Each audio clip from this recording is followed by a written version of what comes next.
two options. Bro, this shit.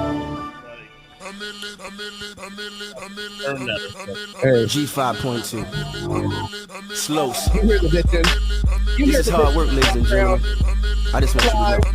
But shit, I'm slick and I'm fly, I'm flying, I'm slick. So slick I could fly like, oh my god, I'm flying, oh shit. Am I slicker or flyer? Don't know, I'm trying to pick. But if I kill you while you driving, you'll be ghost riding your whip. I whipped your girlfriend, now her and her girlfriend both riding my dick. My flow so ill, I told the doctor, help me, I'm dying, I'm sick. Physically, needle in me, I'm supplying some shit. Dope is heroin, every word I'm saying, get you high as a bitch. High as a brick falling from the towers, now I'm balling on them cowards. So hard NBA commissioners gon' call me in the hour. Sour face, they coward haters. Fuck them niggas, now I'm racist. Give them 40 coward braces. Now I'm facing allegations. Dick near the curb, sicker with the words, wicked with the verse, quick with the trigger. Hit a nigga first. If he get berserk, look him in the hearse, stick him in the dirt, just him, then I'm hurt. Hit the kitchen when the work, then I be whipping round that block like I'm whipping cocaine. I'm a lion from the jungle, no hyena. Both my Ninas, get him in the jam, stick him in the van, hit him with the brand, think a nigga plan, think I give a damn, squeeze the trigger brand, see the nigga ran, sweet as Peter Pan, leave him with a tan, see the beat a man, I beat him with the hands, oh mama, sorry, I don't want no drama from these cats.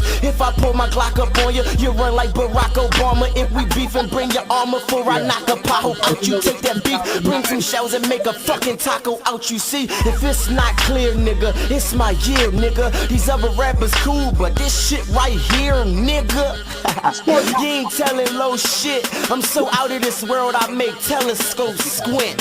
Shit, I just swung ball with no drama. Blackface presidential role, they call it Obama. Oh, Two Obama bars. You definitely know that dated this verse. Well, I wanted to play this last pod because we were talking about Lil Wayne, and I remember this is when I got introduced to Los, which a lot of people don't know, but he's a really popular ghostwriter, was signed to Bad Boy. So we're gonna obviously get into Diddy being a bad boy, doing his thing, living his raps. So what? The record label speaks for itself, then.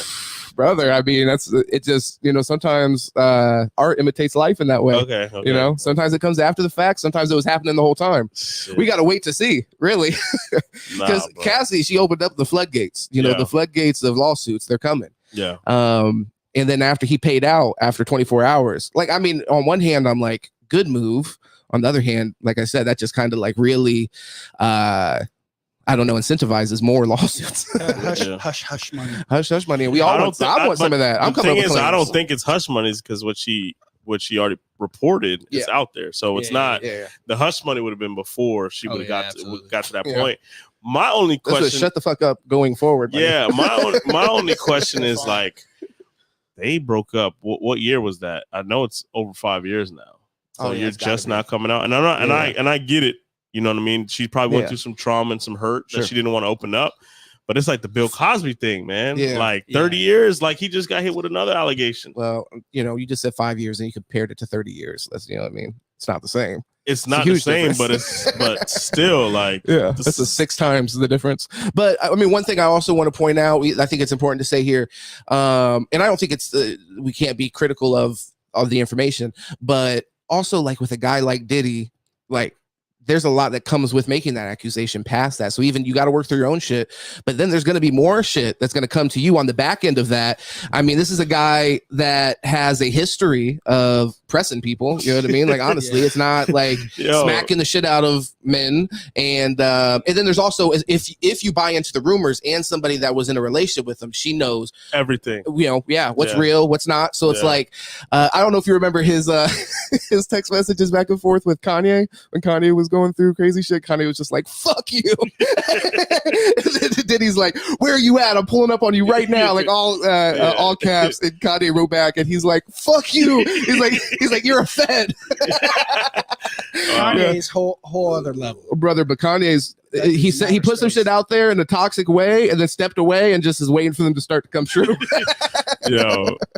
But obviously not all of them. Nah, Diddy's for real snapping because some of them allegations, they said like he had somebody dangled over a balcony. Like, is that? I didn't even know that motherfucker's that strong. Like, bro, what's going on with Diddy, you think bro? he did it with his own hands? Well, I don't know. That's what they said. Take that. Take that. Like they said, he had a motherfucker, and then he blew up Lupe Fiasco's car, or was it Kid Cudi? Kid Cudi. It was Kid Cudi's car. Like He was like, Yeah. Tell him that he won't stop. Yeah, he won't. Blowing up cars and shit like that. So from Cassie or anybody's perspective, before you're gonna go public against that guy, you got to weigh your options, and that's true. Facts. After 5 years, maybe it could. Certain things will push you to that, whether it be like financial or whatever. I don't know about her financials, but yeah, maybe she got put in a dire enough situation. She's like, yeah, this motherfucker got to pay. And also he's a huge producer in the industry. So it's interesting to me. I wonder how many opportunities maybe, she didn't get afterwards for what her main career was, which was a singer for as far as I know. Like once it becomes side with Cassie or side with Diddy, I'm sure in the music industry that becomes very advantageous to just go ahead and side with Diddy. Yeah, they're always going to side with the bigger fish. But the biggest, when's the last time we heard Cassie drop though? Like me and you. Exactly. I mean, come on. That shit was like, I don't know. That is her number one song, but it's like she hasn't dropped any. Well, I don't know, but to be fair, I'm not looking for Cassie's music at all, like myself. Yeah. True. So it is possible I could have missed a Cassie drop. EP. Yeah. So B, what's your thoughts on this whole Cassie thing? Well, I mean, I think we got to be careful when it comes to allegations, you know what I mean? Because like people already, when they put out allegations, it's like they're already guilty in the court of opinion, like just out when things are out in public. You know what I mean? We saw how things played out with Johnny Depp. You know what I mean? Yeah. Like he managed that better than most. Say again? He managed that better because he kind of turned it around. Oh, absolutely. I mean, those allegations came out and everybody was just like, they were pretty hardcore, believe the woman, type stance. Yeah. Where, you got to realize, man, when people have that stance regarding, you got to just believe all women, because that's out there. No, that's 100% facts. It's out there. It's like, hey, you got to remember that women are straight up 50% of the population. And by the way, there's just as many scumbags that are females as there's males that are scumbags. I have some pushback for this. I think that's an interesting point. And I have a little bit of pushback for it though. I think like when we think like believe all women, I think it's good to have a critical stance because you have to investigate a crime, of course. But we're more just like saying that in this instance when we kind of apply that to almost anything. Like for example, if you reported that you were mugged to the police, they're gonna believe you. What'd you say, Jesse Smollett? They ain't gonna believe me. Well, I'm a black man. They gonna be like, well, we hope that they believe you and then they investigate. You know what I'm saying? So we hope that anybody that makes a claim, you believe them first. I think that's actually a healthy way to go about it. Believe them and then turn around and then investigate it. Of course, we're not throwing people in jail for nothing. That person is guilty. But I think it's good to start the conversation, especially if we're assuming that they're a victim. Just being willing to listen and be open. Absolutely. And I was kind of speaking more to that the court of public opinion. You know what I mean? It's like like when that report is put out, that allegation, it's like it's almost always framed as like that's so obviously it's true because he paid it out, right? Well, I don't think obviously true, but I mean, you don't sweep this under the rug. Maybe you Johnny Depp, right? You take it to court though. Maybe some people. You think like, hey. Or he would at least came out with a statement. Yeah, but he could at least came out with a statement and said, "Hey, listen, these allegations against me are false." Yeah. And whatever else. And then when it comes down to it, he's like, "All right, I'm going to settle for some damages. That there were certain things in our relationship that and I love this person, so there was some stuff that went on, but not everything is factual." Sure. Like he didn't even speak on it. He came out the next day like, "Write that check." Yeah. Well, I'm sure. Right. Same thing. Like with the whole Johnny Depp thing too. He probably doesn't want. There's a possibility he doesn't want all of his dirty laundry thrown out there, regardless of whether or not if it's abusive. Or I don't have that time. I mean, like I don't have the time or money to. Well, and I think with your first point, the dirty laundry, that's in one actually, but you're actually putting it in an even more kind of like cohesive way where it's like there's other things that may not be being said, like you may not maybe you're not being accused of this thing or that thing, but those things end up coming out because now your life's been put under a microscope. So maybe you just want to explain that away or pay it away or whatever. So I don't know. It's tough, but you do make a really good point. It's hard to look at that and the allegations against him and say not even to have made a statement against the allegations is pretty wild.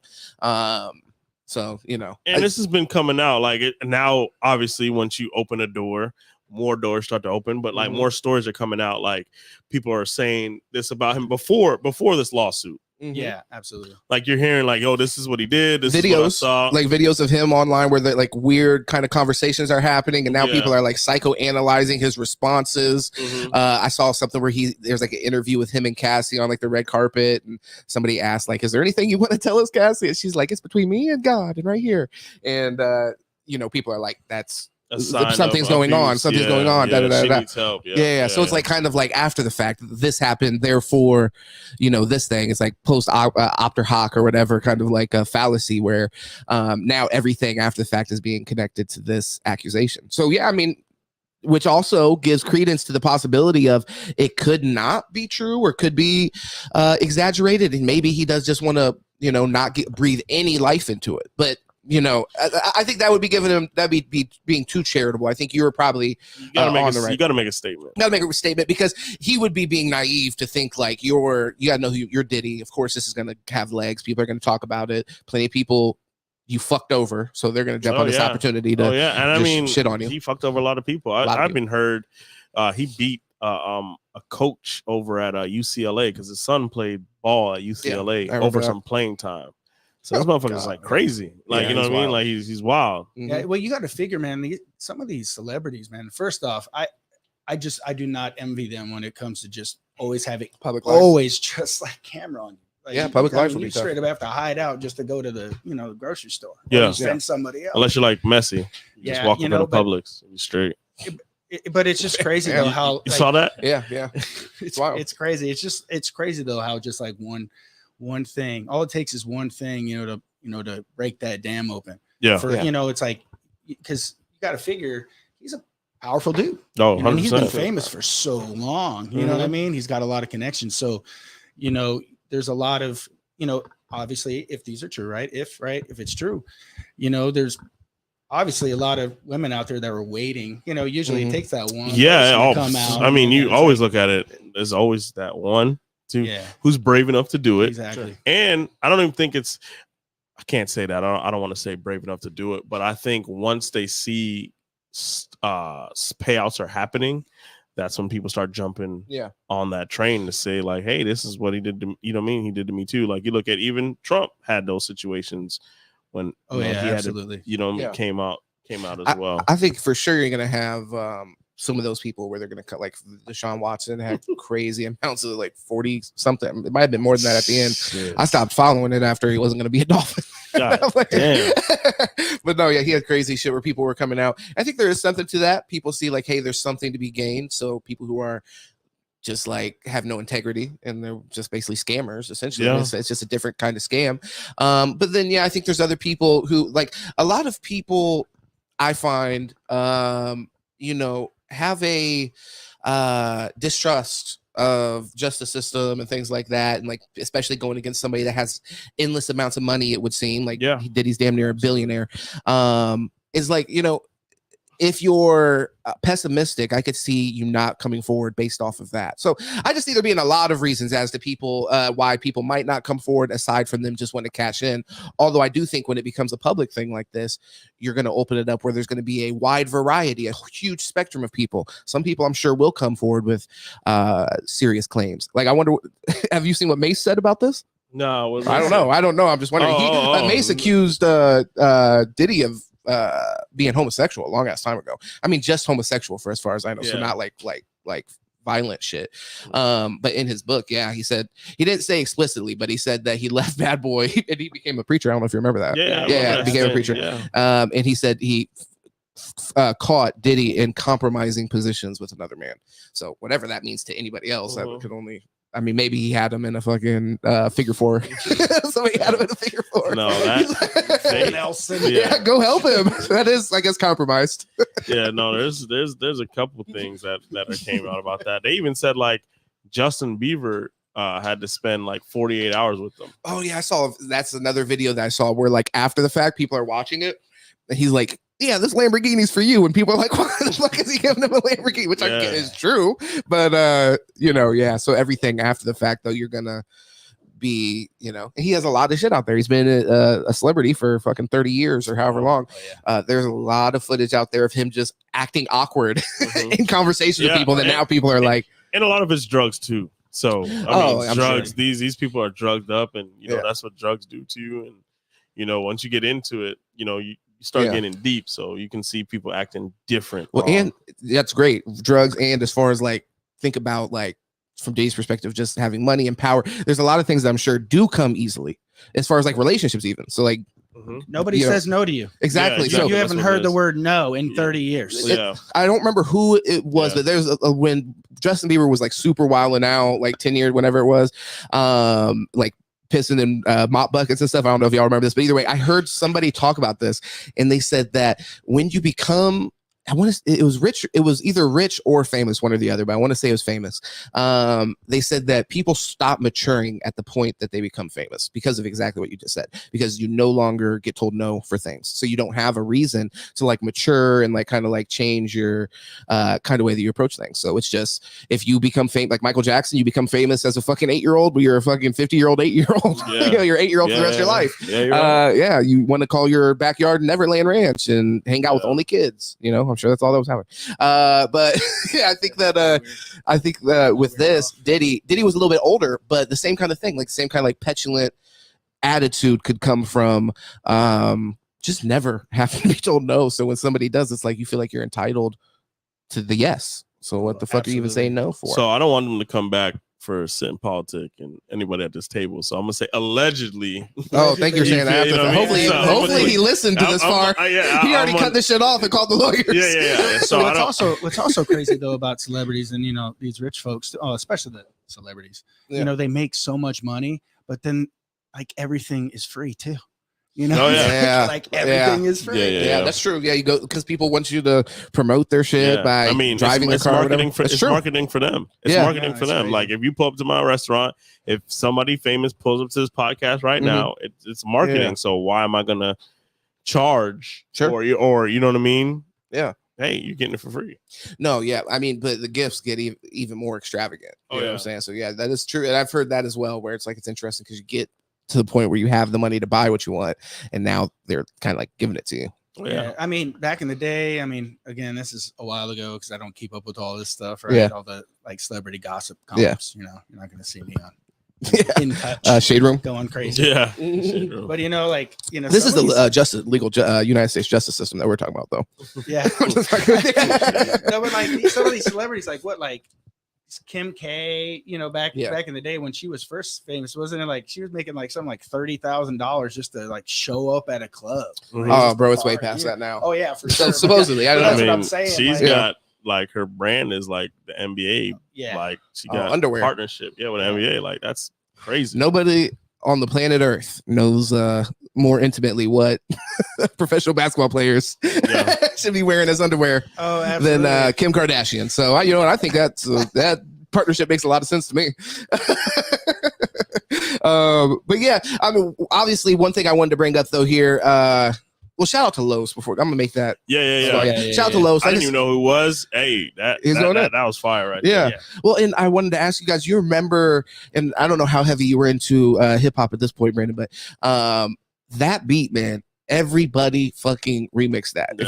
If you wanted to be a rapper, and if you were a rapper, you needed to remix that. So that's something I feel like we don't get to see as much anymore. The flow is crazy on that. Like you can really get it. You can really get into that. Yeah. You can really get into that. Well, I like how he, was bobbing and weaving in that beat too. Oh yeah. At the just end, changing up. Flows. Yeah, just changing up. I love it when rappers like they have that versatility to not be that slow flow or just rap fast, but to be able to change it up in the middle of their flow from slower to. It grabs your attention again. So like it kind of makes the song anew in a way. So like if you're listening to a minute 30 of one cadence, and then all of a sudden the person can that's drop of a hat switch to another, it grabs your ear again and like kind of reintroduces. Absolutely. So to like date me as far as hip hop is concerned, you're like, you're like, I don't know. Rock him, obviously. Well, yeah. Well, no, I mean, I really got into hip hop. I would say I was introduced to it. I would say around 1990.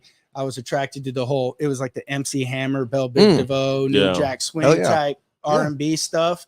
Because like I said, man, I like to dance, and a lot of the friends that I hung out with down in Arizona, that's where I grew up. Oh, cool. I had a lot of Mexican friends. Yeah, and that was their music of choice. Was MC Hammer, hip hop and stuff. And yeah, exactly. So I really got into that, but that quickly transitioned over to Dre and Snoop Dogg when I started hearing that stuff. And can I ask you a question about the MC Hammer stuff? Was that the period in which, at least from your perspective, where hip hop kind of crossed into popular music in a way? Yeah, I think come to think of it, like he was probably, maybe I'm wrong, but like he was probably like the first like hip hop artist that truly like crossed over as like a pop artist. Yeah. No, that's just when you mentioned it, because I was thinking about what I know from MC Hammer, and I'm like, if I think about some of the artists that were his predecessors right before him, they may have had some kind of like crossover appeal, but they were still like, like Grandmaster Flash and shit. These are like DJs. Absolutely. And like still rapping like straight break beats. Like MC Hammer is like the first guy he's introducing like dance to his like Soulja Boy type shit. And I mean, not literally like Soulja Boy where it's like instructive dance, but you know what I mean, where it's like showed a real viable popular music lane for hip hop. So absolutely. I was wondering if there's anybody else. Yeah, I remember specifically going to the roller rink and doing the Too Legit to Quit stuff while we're skating around the roller rink, But like to my point where I was going with that was that change of cadence. And there was a rapper that I really liked, and the reason why I liked him back then was because of that, was Corrupt. Within the Dog Pound. I really liked, when I was listening to like the Chronic and the Snoop's first album, like I loved his flow in that, because he'd be like just going through that beat, just flowing through it, and then just out of nowhere, and it was just refreshing to hear that. Corrupt is somebody that I find is extremely respected from like artists, so like hip hop artists. So absolutely. When you hear them talk about people that they really Corrupt is somebody that maybe if you're talking to like hip hop fans, he's less mentioned as one of the greatest or whatever. But in like interviews that I've seen with hip hop, especially West Coast hip hop artists, they almost always mention Corrupt as one of the he's definitely big on the West Coast. But there's a lot of rappers in the West Coast. Yeah. I feel are like that. Like West Coast is that own genre of music. Yeah. Like if you go, and I'm sure, obviously being from Zona, they kind of have some of that. Yeah, like the California connection, right? Absolutely. I mean, California, like regional. Yeah, like they're still banging Tupac on the radio. Oh hell yeah! Absolutely. Nice. Like. In spinning, like, you know what I mean? Like, dang, they're playing Pac and rotation. You're right, though. There's like Spice One and guys like that like Kendrick Lamar and shit like that. He'll mention those people as inspirations equal to his, like, more even than he'll mention like Jay-Z even. Yeah, there was nobody that gave more shout outs though than The Game. And like every song, like every verse would be nothing but shout outs. That's maybe why I never really got into him per se. The Game? Yeah, he was my favorite. I mean, a lot of people love him, but it would just drive me nuts, like hearing a name drop like on every verse. All right, man. I've talked about it. I've talked about it on here, so we won't gotta get too much into it. But I'm pretty sure that the first album that I bought was The Game, the documentary album. It's the first one I remember the experience behind it because I was moving to Florida actually the next day or that day even, and I was with my mom. And I walked into Kmart at the time, and she's like, "Yeah, go buy whatever CD you want." And I'm like, "Okay." So I picked that CD out, and then I go to buy it, and they're like, "No, you need your mom here." So I had to walk out to the car to get my mom, and she was so pissed. She's like, "What the fuck? Why can't you just pick something normal?" I'm like, listen to how you talk. They should have just let me get it off the street. The first hip hop-ish tape that's dates me, right? Tape that I remember getting was actually Candyman. I don't know if you know who that is. I don't. He's an R&B artist. Okay. And my fifth grade girlfriend got me that for, I think it was for my birthday. That's and I remember being like, what is this? And then, having it on blast, and then mom would come in and there'd be something a little sketchy. So I'd have to like, she's like, you need to break up with that girl. I think you need to break up with that girl. You're not seeing her anymore. Got you listen to Candyman. So back then, back in that time too, CD. I can't remember the first CD I ever got, but there was like CDs were big. Like they used to send out mad CDs, or you could even rent CDs back then. Oh, okay. And I remember my brother buying that Tupac, the 2-disc album of Tupac. Like Ambitions as a Writer. Yeah. It was hard. Like a 2-disc. That was like the first time I seen like a 2-disc thing. It's like, yo, on the cover with the feet, old school Grand Hill Filas. I was like, that. Yo, that was really just for the art too, because I know it's kind of different now how streaming is, but like 2 discs, I think literally like he was given the record label like 2 albums worth of material and getting credit on his contract for one. So that was just for the art. And back then, the budget on videos, like you're saying, like that visual and stuff was like $1 million. Like you had to have a video. Now there's no music videos. It's just music. Well, there's music videos and they're important, but they're produced. They'll be like, we go out and we're like, hey, let's go make a music video. We're gonna stand in front of a random ass convenience store. Yeah, I'm about to say. You know what I'm saying? So we're in the fucking racetrack. Getting ran off.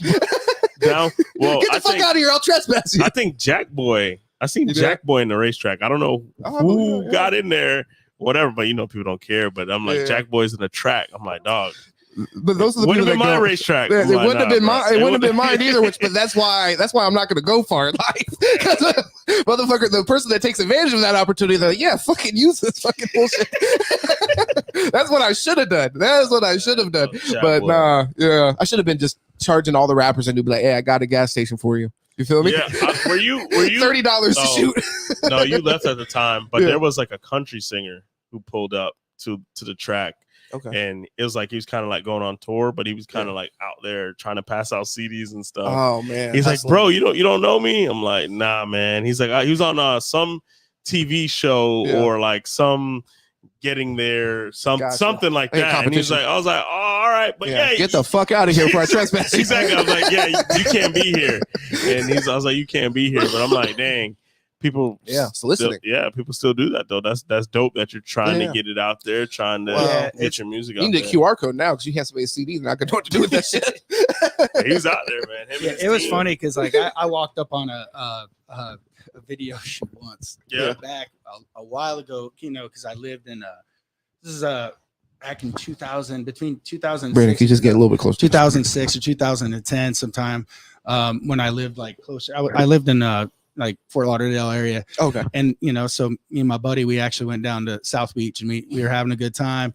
And there just happened to be some reggaeton type artist that I don't even know what it is because I never really was a fan of that. So I didn't really care, but it's just so funny. Yeah. Well, just seeing like how hard they're trying to portray themselves. Meanwhile, they're sitting in the back of he was sitting in the back of like a convertible and he got the fan blown in his clothes.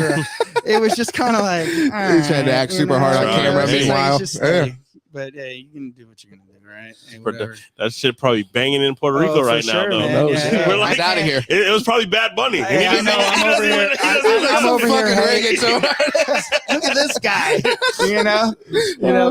sounds like that was a while ago. Yeah, it's probably Bad Bunny himself, bro. You missed out on a chance. Yeah, the fucking. You could have been one of his backup dancers, bro. Yeah, maybe. That would have been dope. You just stroll right into the video. Yeah, I'm trying to figure out how they'd work you in, but I don't know. Who was this guy?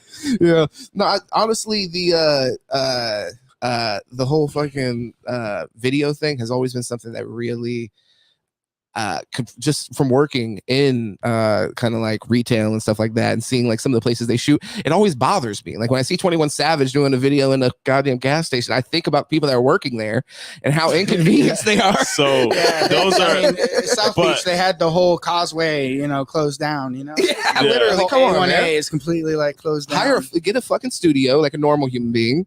Green screen that shit. So that was a mom and pop shop. So they don't care. It's not a corporation. They don't care about the brand. Maybe it's good, but that's big though. Like in the hood and stuff or whatever. It just can't even say the word hood. I'm not gonna try to put it like that, but just in those areas, man. The convenience stores is where it's at, bro. You're going down a convenience store. You can see a lot of things. Like they used to sell everything from the DVD man to whatever. Obviously, other stuff out T-shirts. There. Exactly. So love people, the T-shirts.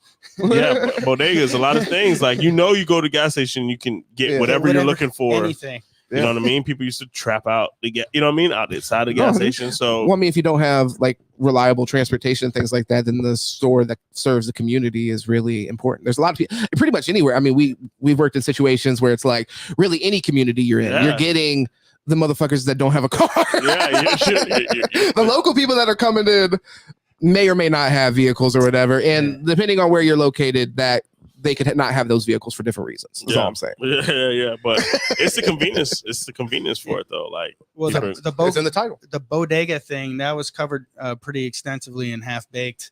In that movie, I don't know if you remember that. How Dave Chappelle just kind of you can get whatever you want. Literally anything you need. That's what I'm saying. So that's why it's like. So when we see him in the music videos, but I just never understood like the inside of the gas station. Like, you know what I mean? Like down with the Doritos in the background. Yeah. Well, you know what? I think like it does give it a sense of like, oh, they're a place. I'm familiar with this place. So there's that. But like I said, convenience stores especially piss me off because I'm like, man, they're too goddamn busy. There's too many people in fucking line. Like, this is just another motherfucker trying to get lottery, but instead he's shooting this fucking stupid ass video in fucking the chip aisle. I just couldn't imagine. It would piss me off. So, and it would also, as a person that actually does, like you said, a lot of people, you're right, don't care. So if you come in there, they'll probably just be like, oh man, they're shooting a video. For me, as somebody that I'm trying to uphold justice in that bitch. Yeah. So it's like, now I gotta go talk to this guy. Now I gotta go talk to this fucking guy, and I gotta say, you know, hey, I love what you're doing, man. We gotta get the fuck out of here. You gotta get the fuck out of here. You're fucking up my hustle right now, or just making it harder. Like the fucking, this is actually worse than that. So let's actually, rap videos are cool. If you remember the guy, I think he passed away, rest in peace to him, but the put him in a coffin guy just used to run around and he'd just jump on people's fucking personal belongings. The dance guy? I don't think so. It was like he would go into like a convenience store and like you would have like a display up, like a big, you know, like chip display or whatever. Lay's gives you like the cardboard box fucking thing to put at the end of an aisle. And then he would like, put him in a coffin, just jump on the display. Oh no. Yeah, I'm not familiar with that. Oh, dude, well, he's getting arrested. Yeah, it was older. It was like during the Vine days and stuff like that. Similar to like Boot Gang, where they would just go into like public areas, wild out, and then just get the fuck out of there and just ruin people's day real quick. It's crazy to me, like kind of like circling back to like the whole video thing though. Yeah, like how, you know, I grew up. I was an MTV baby, man. Videos, and like videos, like made these artists. Yeah, that's true. You know, and you know, we're talking about love of music and hip hop. You know, my first love was you know, classic rock. You know, because I grew up, my parents were, you know, my parents were a little younger, you know, so like my first stuff was listening to like those 80 hair bands, you're like getting introduced to it and stuff like that. So, but it was all like MTV, and just watching those videos. I specifically remember sitting in another room and hearing a guitar lick from Def Leppard. Coming on because my uncles were like around 15 at the time, so they were always on MTV. And I remember hearing a guitar lick and just being like, "What is that?" You know, like running in there, you know, and my little undies or my, you know, those little onesie pajamas they had, just running in there and just being like, "Wow!" And just from there, I was addicted to rock and roll music, and then as I got older, you know, when you start getting a more appreciation for different types of music and, you know, the people you surround yourself with, and you start appreciating different cultures and stuff, you know, that's when I really got into the hip hop. And, you know, I came in like during the golden age, you know, of hip hop. They consider like the mid to late 90s, literally golden age. And, you know, that's what I really fell in love with and really enjoyed listening to. That's why, like, it's like when I hear some of the newer artists, unless they're super uber talented, like I won't really, you know, like give them the time, you know, like, because I'm so picky, I guess you can say. Well, you also have stuff to listen to. Like when you were getting introduced to those people when you were like 8 or whatever, you didn't have shit to listen to. So it's like you didn't have anything else to fall back on. Sometimes when I hop in the car and there's like an album I need to listen to like talk about, I have to, you know, make the decision. Am I going to listen to this new album that I may or may not like, or do I want to listen to something that I know is going to get me like excited or that I love or whatever?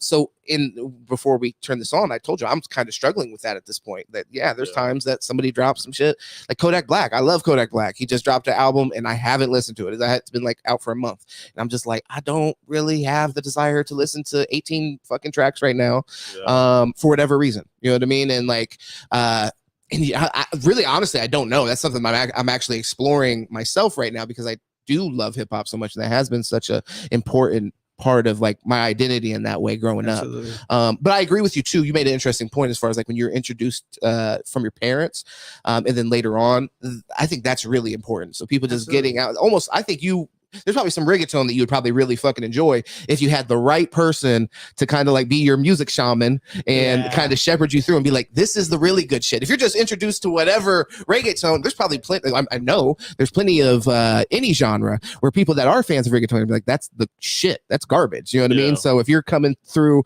with an untrained ear, it might have you right off the genre or whatever. But if you had a person to say, look, this is like the legendary shit, this is going to give you goosebumps. I've had that later on in my life with like African music, dance hall and stuff like that. Because that's something I wasn't. Hip hop, my cousins were listening to and introducing me to, but like dance hall music and shit like that, and like soca and stuff. I've had friends later on in life where I'm like, I don't even know what the fuck they're saying, and I've had certain friends that were like, I'm gonna literally explain to you every single fucking thing that they say in this, and you're gonna get it, and you're gonna be like, okay, this is dope, and that's true. Yeah, I mean, and it's funny though, because you talk about being ingrained in getting familiar with the culture.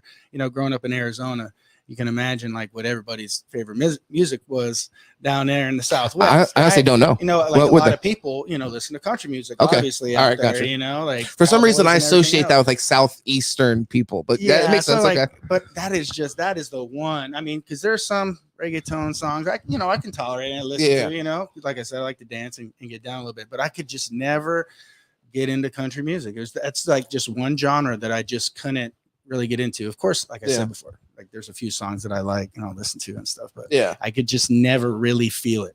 I never feel it. It's tough because there's enough songs that I found that I like in country music that I could say that I appreciate the genre in general.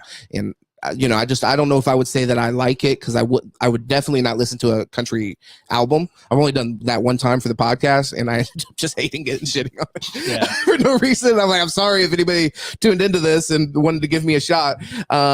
So yeah, I probably wouldn't, but there are definitely some country songs that I think there's almost like music. If you find something, we were talking about it with Drake earlier, and we can get into Drake here in a second. Pause on that. But we with music, if you have a relatable kind of song that can get introduced to you, like there's a lot of like not fucking damn, drawing a blank, Hank Williams Jr. that like that shit sounds like a fucking Lil Boosie song, really. Like if I've introduced, there's one specifically where he's talking about, it's called Family Tradition, and the whole song is about him talking about his dad drinks, his dad smokes weed, his dad does this and that. And I played it for a few of my friends. I'm like, if you listen to this is gangster shit that he's saying right now. Like he's saying if we go out to the bar, we'll fuck people up. It's a family tradition. We're like that. We're rowdy. Like I'm like, this is like, music is energy for me. You know what I mean? I listen to it. I'm like, and that's why also I'm mindful of it. I'm mindful of it because some of the shit I listen to, you were talking about earlier, like I just can't take that into my, mind. It's like something like the drill shit where it's like murder in the most fucking vicious way, and I don't feel bad about it. Garbage in, garbage out. Man. I've had to really consider like, hey, there's no way I'm taking this in and it's having literally no effect. You know what I mean? I'm giving myself a lot of credit and saying I'm a smart person. I'm a reasonable person. I could take this music in and I could rationalize it and it's going to be fine. But to think that there's no like back end effect, you know what I mean? I'm sure there is actually, if I'm being honest. I mean, let's be real. I mean, it desensitizes you. You know what I mean? Sure. I mean, for real. I mean, you listen to that stuff, and not only that, it does influence you. It's like, think about this, like, back, I can only relate this to, back in the day when I was in the season of my life. But, when I used to listen to, Pass Me the Green by Master P, that made me want to smoke. There's still songs that I listen to, that really get my blood pumping. You know what I mean? Sure. And, like, get you in a certain mind frame. Definitely, like make you like actually get you in a violent headspace. Oh yeah. You know what I mean? So like, when do you think those should be able to exist? I'll ask. I'm just curious. What do you mean? Like, do you think music like that, because I'm definitely agreeing with you. There's music that I would listen to like before football, for example, with the intention, like this is going to get me in a space where I'm willing to like just run through a fucking brick wall and hurt somebody if that's what happens. So it's like, that's obvious. Like, I guess there's a practical use in application, but I mean, is there really even? Do people need to feel like that? Do you think that has a right to even exist, or should we try to police that at all? I don't know. I mean, we live in the United States, man.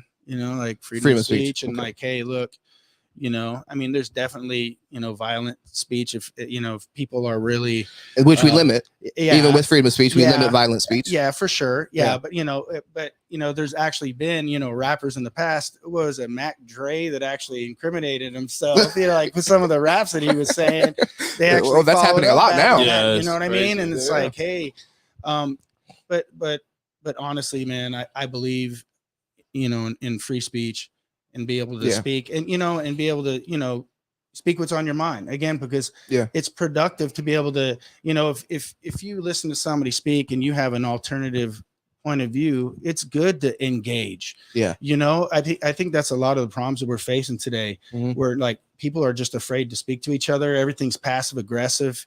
You know what I mean? Everything on, you know, you get on these social media and have you ever, you know, just looking at some of these comments, it's crazy. Oh, wow. Like people are just, it's just evil, man. There's no other way around it. The way they're addressing each other on it. And it's just crazy though, because that passive aggressiveness and your ability to like hide behind a screen has stopped a lot of people from like just really engaging, like having face to face like we are now about important issues. And it's important that people discuss those things. So, you know, like you might not agree. Yeah. Right. It's okay. We're all different people. We all have different experiences, backgrounds, live through different things. But at the very least, we come with an understanding.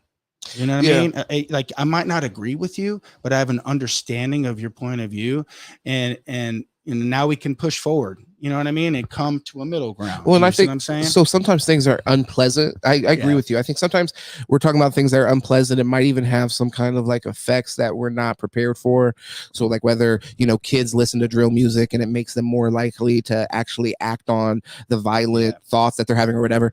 I think that's something to consider. But then I think just as likely, I think there's times that I've listened to people talk about some kind of struggle or something along those lines in a hip hop song or whatever, same genre, where it's allowed me to kind of like contextualize my own struggle that I'm dealing with. It may be similar, it may be, you know, whatever.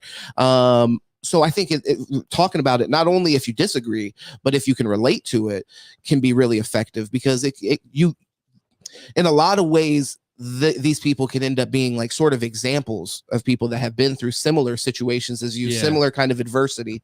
And they're talking about it. They're talking about overcoming it, and like sometimes in not a like effective way, or you have like, you know, guys who are just telling you literally how fucking insanely rich I am now, and that's what you're listening to for an hour. Well, I mean, I think so you got both sides of the coin there, but I think that's a big reason why I kind of strayed away from like the secular, you know, hip hop genre in general, because, you know, like I was saying earlier, you know, I'm 43.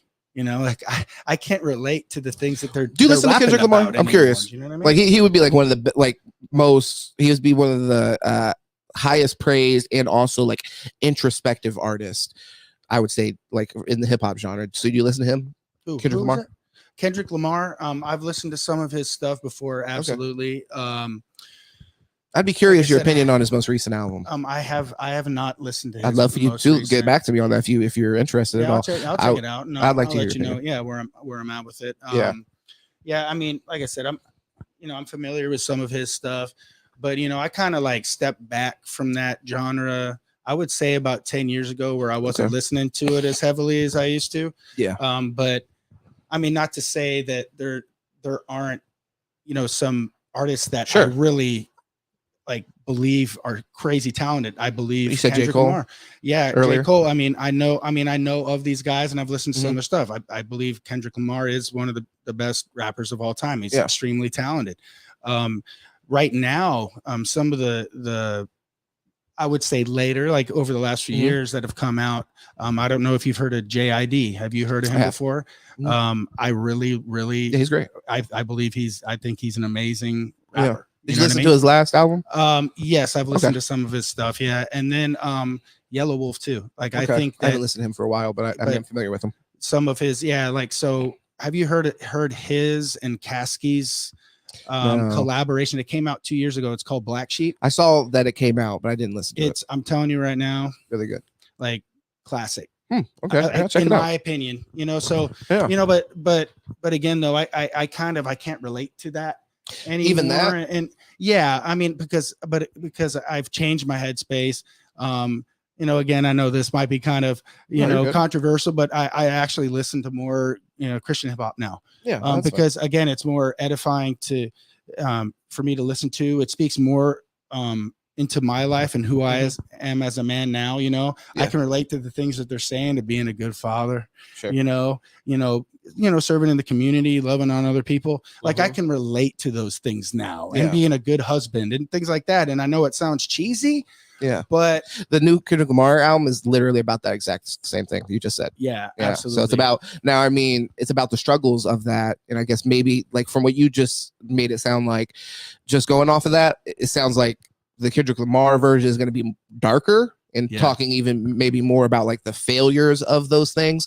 But that's why I really, really enjoyed it. He's somebody I felt like I've been able, he's evolved his music and grown with his music. So I've been able to listen to his music from Good Kid, Mad City, which was talking about being a kid that lived in a shitty area, all that kind of stuff going through a day in the life of that. And that was amazing. And that was kind of age appropriate for me at that time and those kind of struggles. And then now to the Mr. Morale and the Big Steppers, which is the album, where that's all about him being a father, him being unfaithful, him struggling with that. And just all kind of like really around that is like the main kind of like crux of it. Self-hatred, loving yourself at the end, kind of like forgiving yourself. But I would really, like I said, I really want you to listen to that. I'd really be interested in your opinion. Well, his song "Real," man. Yeah, great. That's my great. I mean, I've listened to some of the stuff, but that song, to me, I just loved how he put that together. He's an incredible artist. He's somebody that when I listen to his music, even honestly, just talking about his music, I'll get like that now. It gives me goosebumps legitimately. Like I'll have an experience while listening to it. So this most recent album was, I don't know if he's going to do this, but I hope he hears this or somebody tells him this, but it easily could be adapted into a stage play. And I think it would be incredible. Like the story that he's trying to tell, like the family kind of like struggle story that he's trying to tell, it could be made a play easily and would be amazing. And there's even a song on there. I can't remember what it's called, but I'll definitely get it to you. It's one of there's a woman on there who's an actress actually, and they do this like back and forth where it's an argument and they're literally just like demeaning each other, they end up coming back together or whatever. It's like this portrait of like this toxic relationship, and it's a performance. Literally, it's 100%. It's a like audible performance that you're hearing.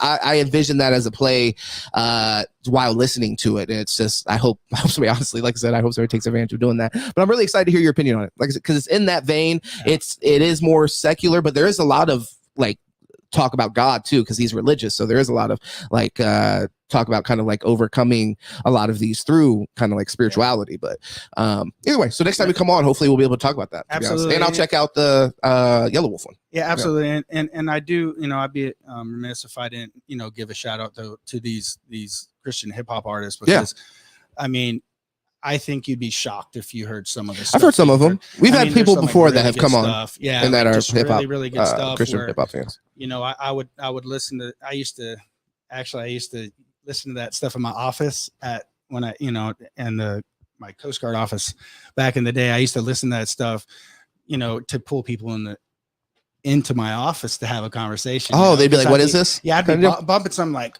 Hip hop had to come through like, man, this is nice. This is real good. And I'd be like, oh, that's like some real underground stuff. You don't understand what that is, and then they come in, and it was a good opportunity for me to engage them and just kind of, speak, like again, as a Christian, is speak the gospel to them and just have a good conversation with people, just be able to, What's organic too. I mean, it just, so you get the opportunity to talk to them about the gospel, but you also just get to kind of like make a friend and talk about some, like either way you are finding a common interest. Like hip hop is still there.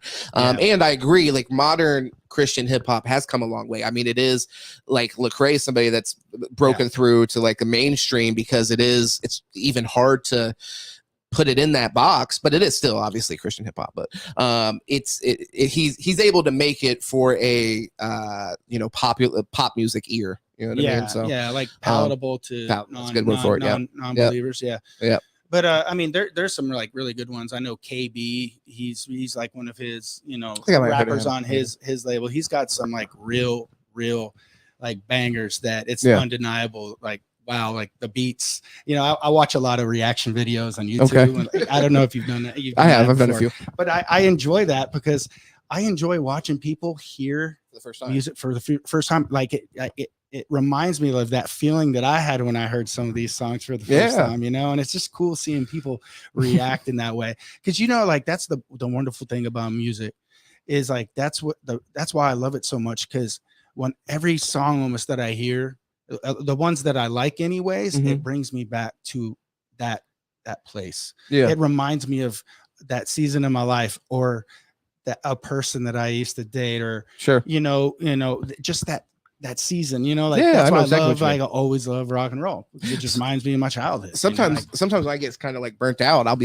I'll listen to like some, and I'll be like, why am I even like just burnt out? You know what I mean? Like, why do I even listen to this shit anymore or whatever? Yeah. I'll hear something like an album or something like that, Mr. Morale or whatever. There's many other albums, and I'll listen to it. It reminds me and kind of like reinvigorates that sort of like passion that sometimes can be dormant because not by any fault of my own. I'm going to place that at the artist's footsteps because a lot of it is like uninspired. So uninspired bullshit. So when you have somebody that comes through like that, Mr. Morale, and I'm interested to hear some of the stuff you listen to, and even actually let's get into this Drake album. Scary Hours 3. Scary Hours 3 he just dropped, which by the way, sneaky motherfucker. He promoted it. He promoted it all week as he should. Scary Hours 3 is dropping, blah, blah, blah, blah, blah. Then he drops it. It comes to find out he goes ahead and just makes it a deluxe album of his for the dogs. So, I mean, wise business move, I guess. I really could just salute it. He's always going to be one up when it comes to the business. He's always thinking about how to fucking milk every single penny out of the people that listen to his shit. But yeah, that was a smart move, and I did admire that in a way, but it was slightly dishonest. And yeah, so we got into Scary Hours 3, which was 6 tracks.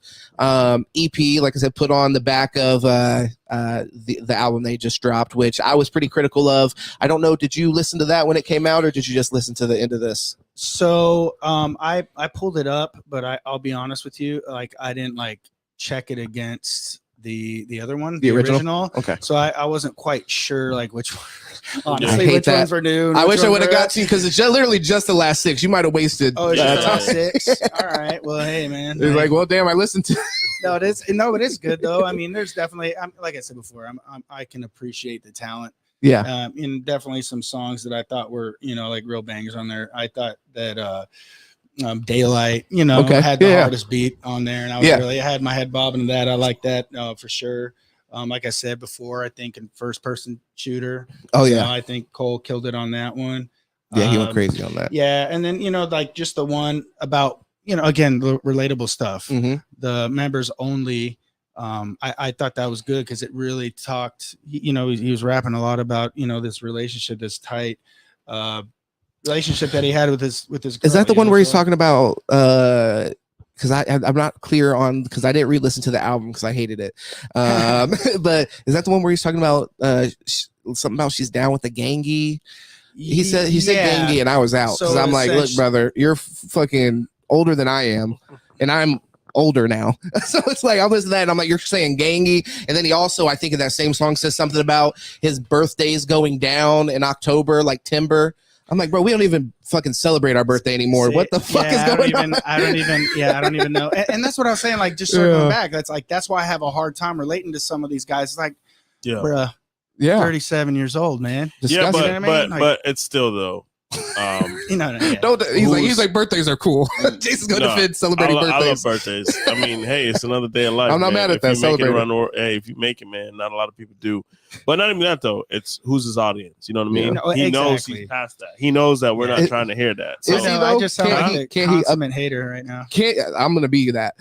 Can't he update that sound though? Because yes, he does know who his audience is. But if you're the artist and you're taking us on this journey, then you can paint a picture that's going to be and I agree with you 100%. I think he should, but there's people in the corner, there's people in higher places making a lot more money than us doing business decisions like this, and they're telling them like, hey, this is what you need to be putting out, because this is what's going to. Well, but he should be smart enough. They're making more money than us. He should know I should fire those people. They're making too much fucking money.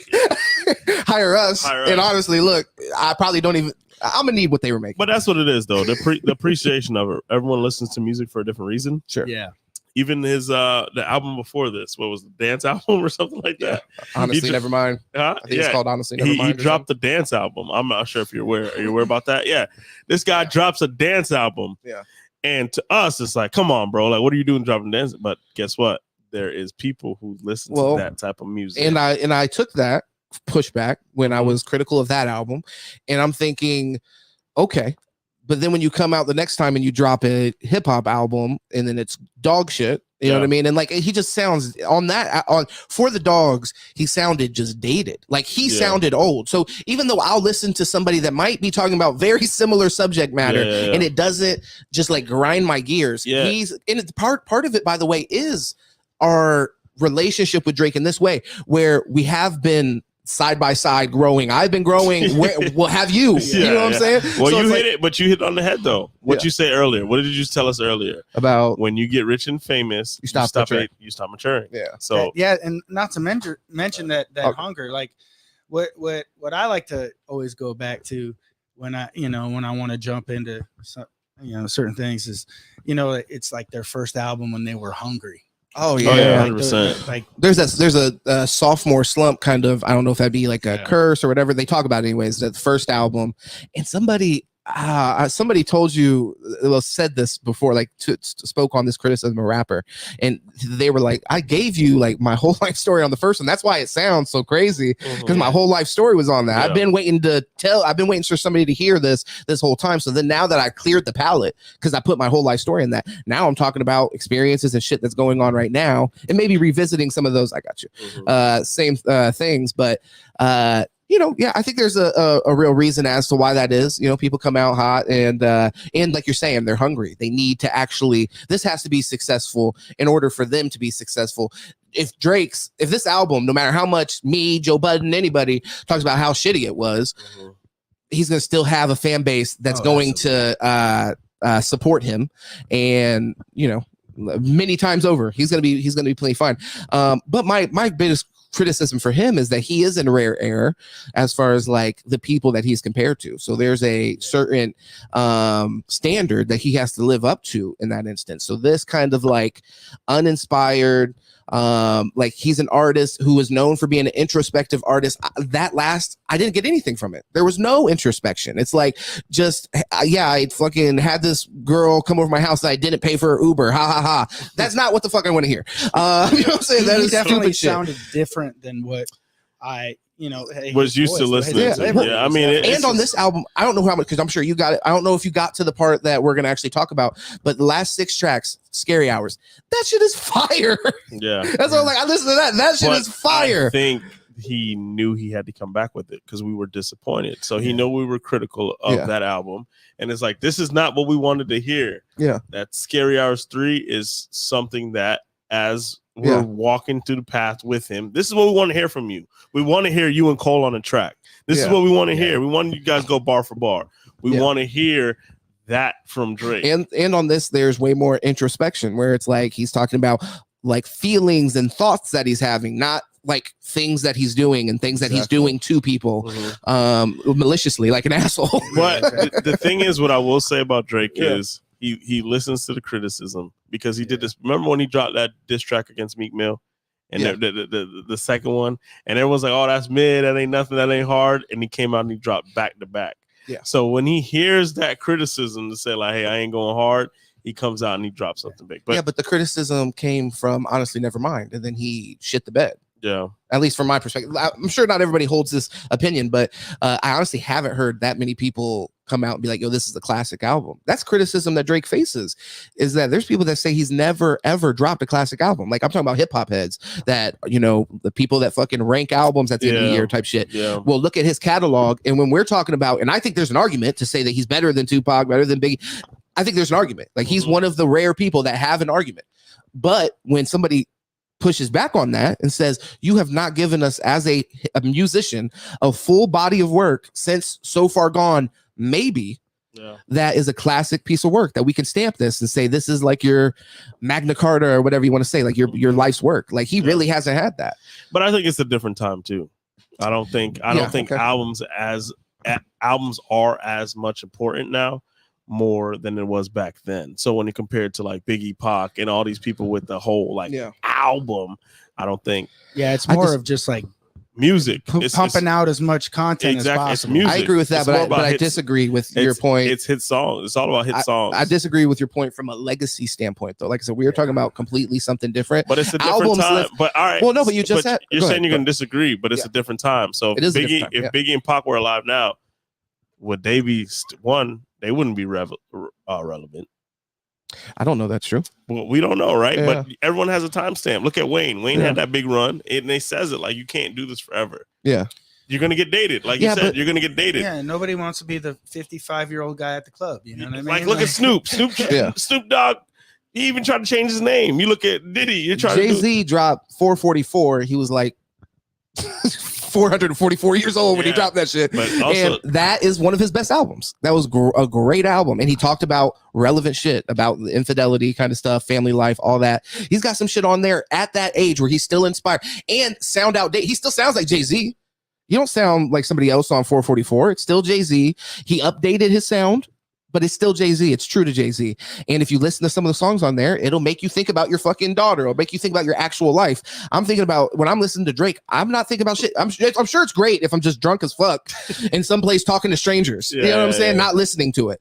But it's like, you know, I do question whether or not he's going to have a body of work that will stand the test of time. And I think albums still do that. I think when J. Cole basically only drops albums. He comes and like every once in a while, he will drop singles every once in a while, but that's not his focus. He'll drop an album like once every 2 years and that shit will go nuts. And people will be saying when he drops that album based off the album, because they matter, J. Cole's the best rapper, Like if you see the conversation take place after that, it matters.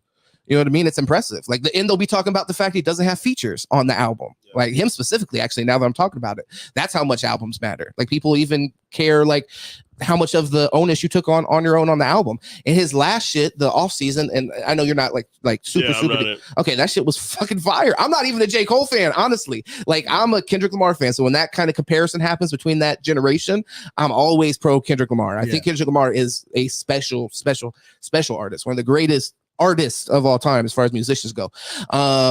And every album, by the way, is fucking classic. He drops an album, the shit's gonna go. You know what I mean? It's not even a question. And by the way, it'll be different. So when we're talking about people sounding outdated, Kendrick Lamar's album from Good Kid, Mad City to Damn to fucking Mr. All those things sound way different. I don't know what to expect when he drops. And because he set it up like that, that's fine. I'm willing to go on whatever journey he's taken me as an artist. And when he drops an album that's shitty, I'll say that, but I haven't seen one yet. Yeah. You know what I mean? I trust him when he's got his hands on the wheel as far as that goes. With Drake, it's a big question mark. This was fire though. Like I said, this was actually fire. But when you give me 6 tracks, now I might have to say like, you know what I mean? Like, okay, could you only give me 6? Like, this is really all we're gonna get? Well, he said he wrote it in 5 days. I don't know if it's and he said he's going on a fucking hiatus. Yeah. So, well, aren't they going on tour? I thought they said they were going on tour. Yeah, him and J. Cole. I'll be right. Yeah. So, I don't know. Like I said, I'm not too big into music to get on. Like I did listen to the last 6 songs and seen how that went and stuff. So, so another. What was your opinion on the 6? Huh? Well, what was your opinion? I thought it was good. I thought this is what we need. This is what I thought For All the Dogs was going to be about, because I feel like this was for the dogs. Like this is what we want to hear. Well, like the dogs are us. You know what I mean? So. Yeah. Well, I mean, and I think like he's getting praise. So it's just like for me when because when Honestly Nevermind dropped, I don't remember who he had on here, but you're right. Somebody was like, "Oh, it's not for us." If I'm going to accept that. When you turn back around, like it really needs to fucking hit. So the fact all that he's willing to give us, because like I feel like as an artist, he's not willing to risk it. is a 6-track EP / deluxe album. That's what you're giving your fucking like diehard hip hop fans. Is not even an EP. Like I said, you pulled the fucking you pulled the trick on us with that. This is a deluxe album. Yeah. And you put all the good shit on the deluxe album. You left that shit off the regular album. I'm confused by that. Yeah. So no, it's actually funny we were talking about this because you're talking about I don't think like Tupac and Biggie would still be popular or palatable, I guess you can say at this point in time. But like I can honestly tell you like Busta Rhymes, like he's put out some bars crazy song like recently. He's about to release the album actually. And that dude, I mean his talent is just it's timeless. Next level. It is. I mean that's an artist that I return to constantly because again, like his first album, I really wasn't into it that much, but when Disaster Strikes and all the other ones after that, I was just totally blown away. He comes from Tribe Called Quest, like the lineage is nuts with him. Yeah, and he's incredible. What did you say at the beginning of that? You actually Tupac. Yes, thank you for saying that because I actually want to bring back to that point. Jay, you brought up some bullshit honestly when you said that. Look, the thing is, if Tupac and Biggie weren't around, hip hop wouldn't even sound how it sounds. Like the fact you have NBA Young Boys, you have Lil Wayne's. I don't know. Think of whoever that went ahead and after Tupac came in and introduced a persona that was larger than life, a whatever, like he's their father. I don't even know that they exist at that point. Hip hop probably goes a completely different way. We don't know, but unless somebody else came along and revolutionized the sound, which is what Tupac did do, and Biggie, you can make an argument for that, then they would have been able to come through and fit right in that spot as well and revolutionize. Like they did something different. You know what I'm saying? Like Tupac is for sure different. And then Biggie, I mean, maybe you can make an argument there because he fits more into like a traditional kind of hip hop. So maybe there wouldn't have been a spot. I don't know. Opportunity is also something we can't account for if they came along today. Would they have gotten lost in the sea of millions of rappers? Who knows? No, I mean, they're still going to be icons, but I'm just talking about cutting music and stuff like that. It's just, your time is your time, man. You got your run. Take credit for it. They created their time, though. The writing's on the wall. Tupac made his time. Like he's the best example. So I want to focus on him. He literally made a lane carved it out. You know what I'm saying? Like people weren't wilding the same way Tupac. So Drake didn't make his own lane. So I mean, Drake, I could say that. I could say that, but he's not in his lane right now. He's fucking went somewhere else. So, but that's what I'm trying to tell. Over time, right? He was in his lane before, right? How did he get out of it? It's over time. Both of them changed the game and their own respective timelines. But the thing is, like with Pac, like what's crazy about him is he died. What is it? 24. 25. Like he might have been 20. No, maybe 1996 is when he died. Yeah. How, was he 26 at the time? I believe. I get you. I mean, think about like the legacy and like legend that is him, and he passed. I mean, at 26. I mean, it's just so wild how much influence he had, not only in the rap game, 25 but in the culture. 25. Just turned 25, really. Yeah, like 2 months ago. It's wild. Before he died. Yeah, and Biggie was even younger than that. So I mean, it's interesting because it is true. Like, and I've had this argument because I think Drake belongs in the conversation. So I've been on the other side of the argument before where I'm arguing against people that love Tupac. And I do think it's unfair. We can't like assume like because he died at 25 that the rest of his career he would have continued the same exact quality of music and whatever. So I think that is unfair. But with Drake, that's why in order to contest with what he did do while he was here, which was significant, and they continue to release music of his afterwards, you at the bare minimum release a classic hip hop album, bare minimum. You know what I'm saying? And I think you have interesting pushback. I'm not trying to shit on Drake as far as what he created for himself. I agree with your point. I think it's a good point that he did create his own lane. But I don't understand how that gives him a pass from updating like everybody else has to. You know what I mean? He did something exceptional and came in and was talking from a relatable standpoint. I think that's dope. But it doesn't give him a pass from updating the shit he's talking about, or like continuing to make it palatable for new audiences or whatever. But I don't know. Yeah. Yeah, he's fucking really. I mean, I'm just saying this over time, man. You can't be on top forever. And we've seen these Time runs. is I agree with undefeated. that. Yeah, and we see this. I agree with that. I mean, Nelly you don't have to be on top to release a great album, though. Nelly had his run too. He was going like what? He was the first ever artist to go every album he dropped. He was going like double platinum or something crazy like that. Yeah, this like DMX, man, he fell off a cliff too. We're talking about though from an artistic standpoint is really what we're talking about. So you don't have to like Nas isn't like at the top of the game, but he releases those albums with Hit Boy and all of them go fucking crazy and people love them and they're critically acclaimed and so on and so forth. So although I'm sure Drake wants to hold on to that, but at the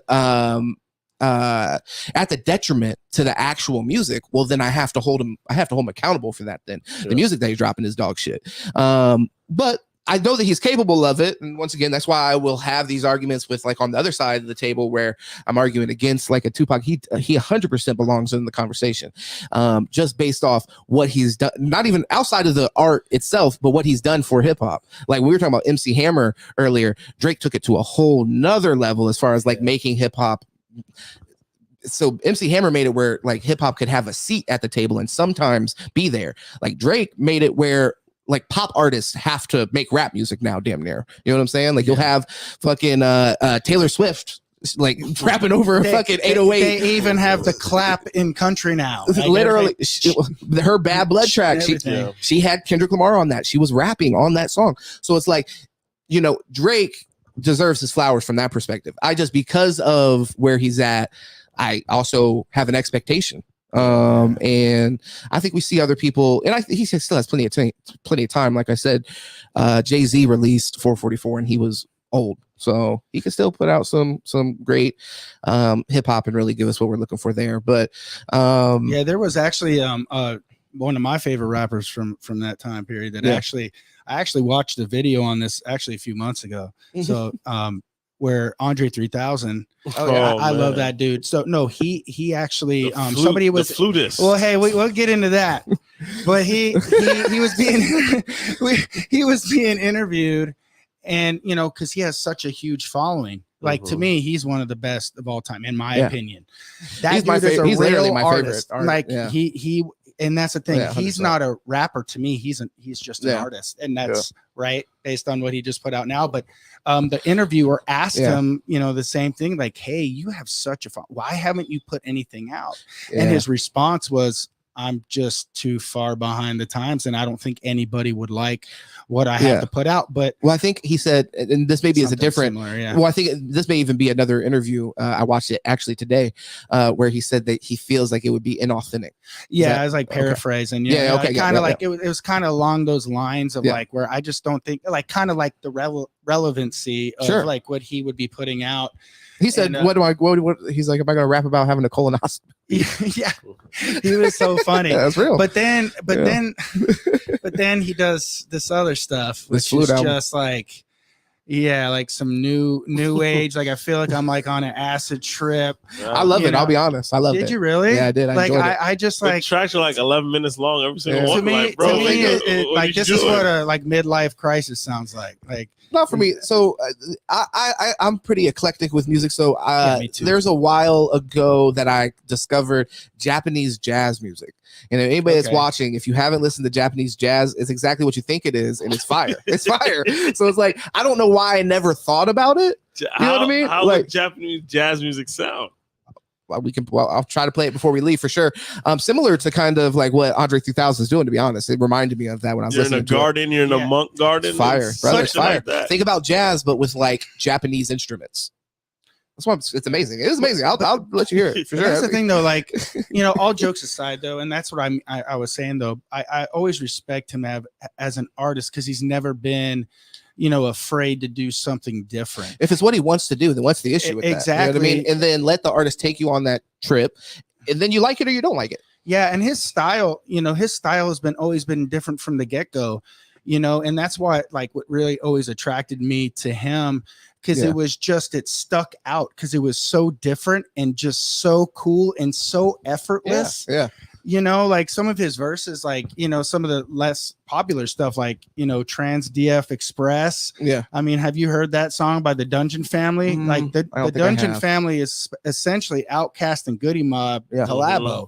Mm-hmm. And his verse on Trans DF Express is unbelievable. If you're an Outkast fan, I'll check that unbelievable. out. Yeah. It really is, you know, and then, you know, some of his stuff on like some of their classic albums, you know, like, you know, AT Aliens, you know, growing old, the verses that him and Big Boy were able to just put together, it's beautiful hip hop to me. Yeah. You know, and even, you know, ET on that. Yeah. You know, what his verses, you know, the artists of storytelling, you know, what is it, part 1?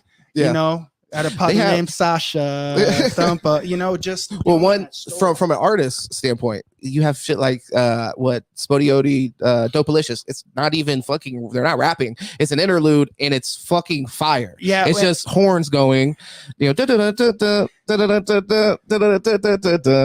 it's fire horns, and then they're just talking. They're talking, like just talking over the beat.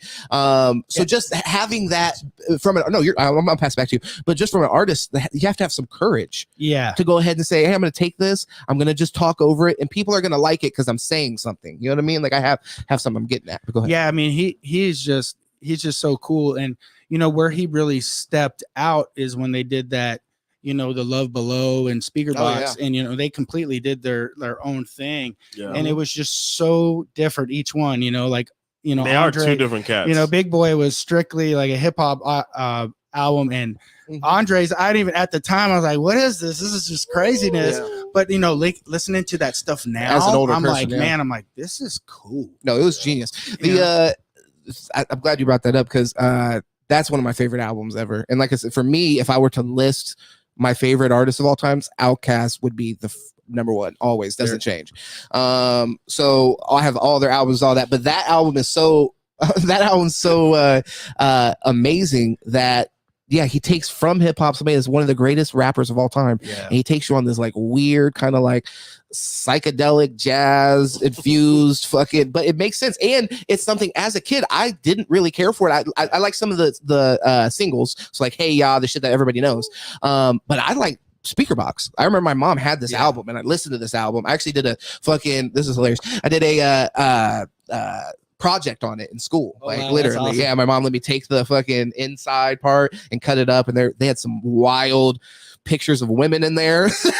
Oh yeah. I had to cut out, where they're just like in like fur and stuff and like almost naked. But that was like their aesthetic. Like that's what they were going for. What was your favorite track on that album?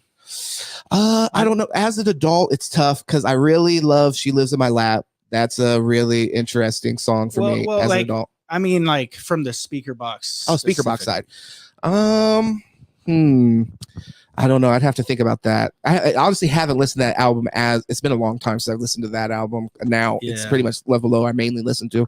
I don't know. I'd have to really think about that. Does that one have Church on it? I believe so. Yeah. But, like there's one track I like that I always like kind of circle back to is Knowing. Okay. You know, I love that track, man. And I think it's maybe because like I watched I'm a huge Phoenix Suns fan. Okay. I watched like a video of the old 7 seconds or less Suns. Yep.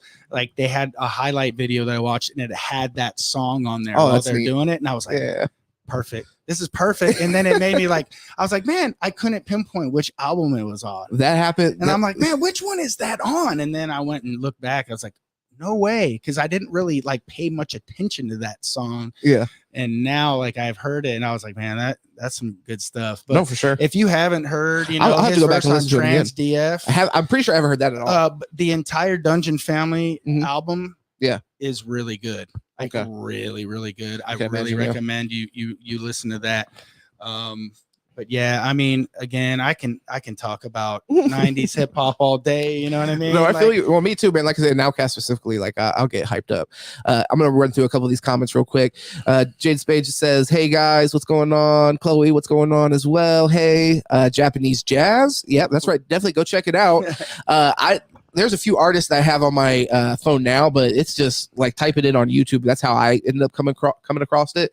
It got recommended to me, and I was just like, what even is that? I've never thought of that being a thing. But of course, these like different countries and things like that, I'm sure all have these versions of these like music scenes that we're just not exposed to because they're not as popular over here. So it's made me actually go check out a few other like just random countries in their take on LOL Jap Jazz. Well, maybe shouldn't have said that. All right, I gotta hey, let's go ahead and filter these comments a little bit better. YouTube, just playing.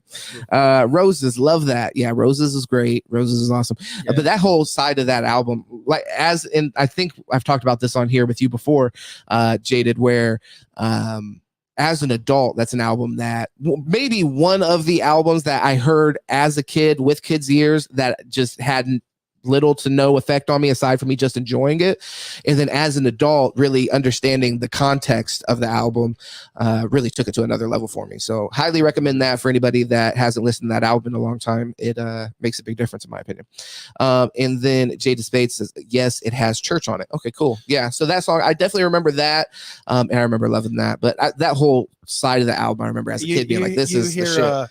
Andre's verse on International Players Anthem. Oh yeah, for sure. I mean again, Definitely. That's like some of this stuff might be some obscure to some folks that are younger. Yeah, but man, I mean, that's an example though. Introduce him. He's probably I don't want to use him as the standard, but that's an example of somebody. He's literally on that song, not rapping about anything that isn't appropriate for somebody that he could still rap about those same kind of things. Honestly, about just like becoming faithful to one woman or whatever. The beat is crazy because all of them go fucking nuts on that. Bun B, fucking Pimp C. Oh my god, Sweet Jones. Yeah, man.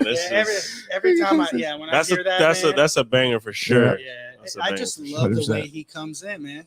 Like I just love the way he just. Yeah, but Pimp C comes in super hard too because Andre gets a whole different beat to rap on. He's rapping on it before the bass even drops, and it's just going crazy talking to him. And then you hear the Sweet Jones, and that's fucking Pimp C comes in. He goes to choosing leather, never fuck without a rubber. Yeah, no, he's the man. Rest in peace, Pimp C, man. Golly. The song that made me fall in love with Outkast though was Wheels of Steel. Like I just love that track. I think it just it brings me back to the time. Me and my buddy, we were just getting into a lot of trouble. We were sophomores in high school. And I remember, we go back to his house. We ditch, of course, right? And go back to his house and, do high school Wheels stuff. Of Steel just me and him. No, but like Wheels of Steel type I remember him telling me, like we'd be listening to that song. He's like, dude, listen to the scratching on this. And I'm like, yeah, that's, and beyond the verses. That song in particular, and again, it just reminded me of just rolling around with my buddies. Definitely. It just takes you back in time. Definitely. And stuff. Yeah. No, music has a really good way of doing that. And that's what I'm saying. All that stuff is music. Like you can still play today and it's banging. Like the shit that going on now, I don't know, man. I'm not rocking with the music. Well, I just can't believe some of the artists that are popular. Like I just can't believe. Like it's crazy to me. That's what the kids like, man. Well, I mean, whatever I think sells. Yes, and I think a lot of it is not necessarily. It's less attached to the music now because that's less what you're selling. You're selling like a social media following, and like people are just bought into who you are. Like NBA YoungBoy. Please don't shoot me, but golly, I don't know how people listen to that shit. Yeah. So whenever I go in and I listen to it, I'm like, I couldn't imagine it, but I do understand that his presence on social media and stuff like that is huge, and people buy into it. The mumble rapping too. So I didn't understand one thing that dude just said his entire verse.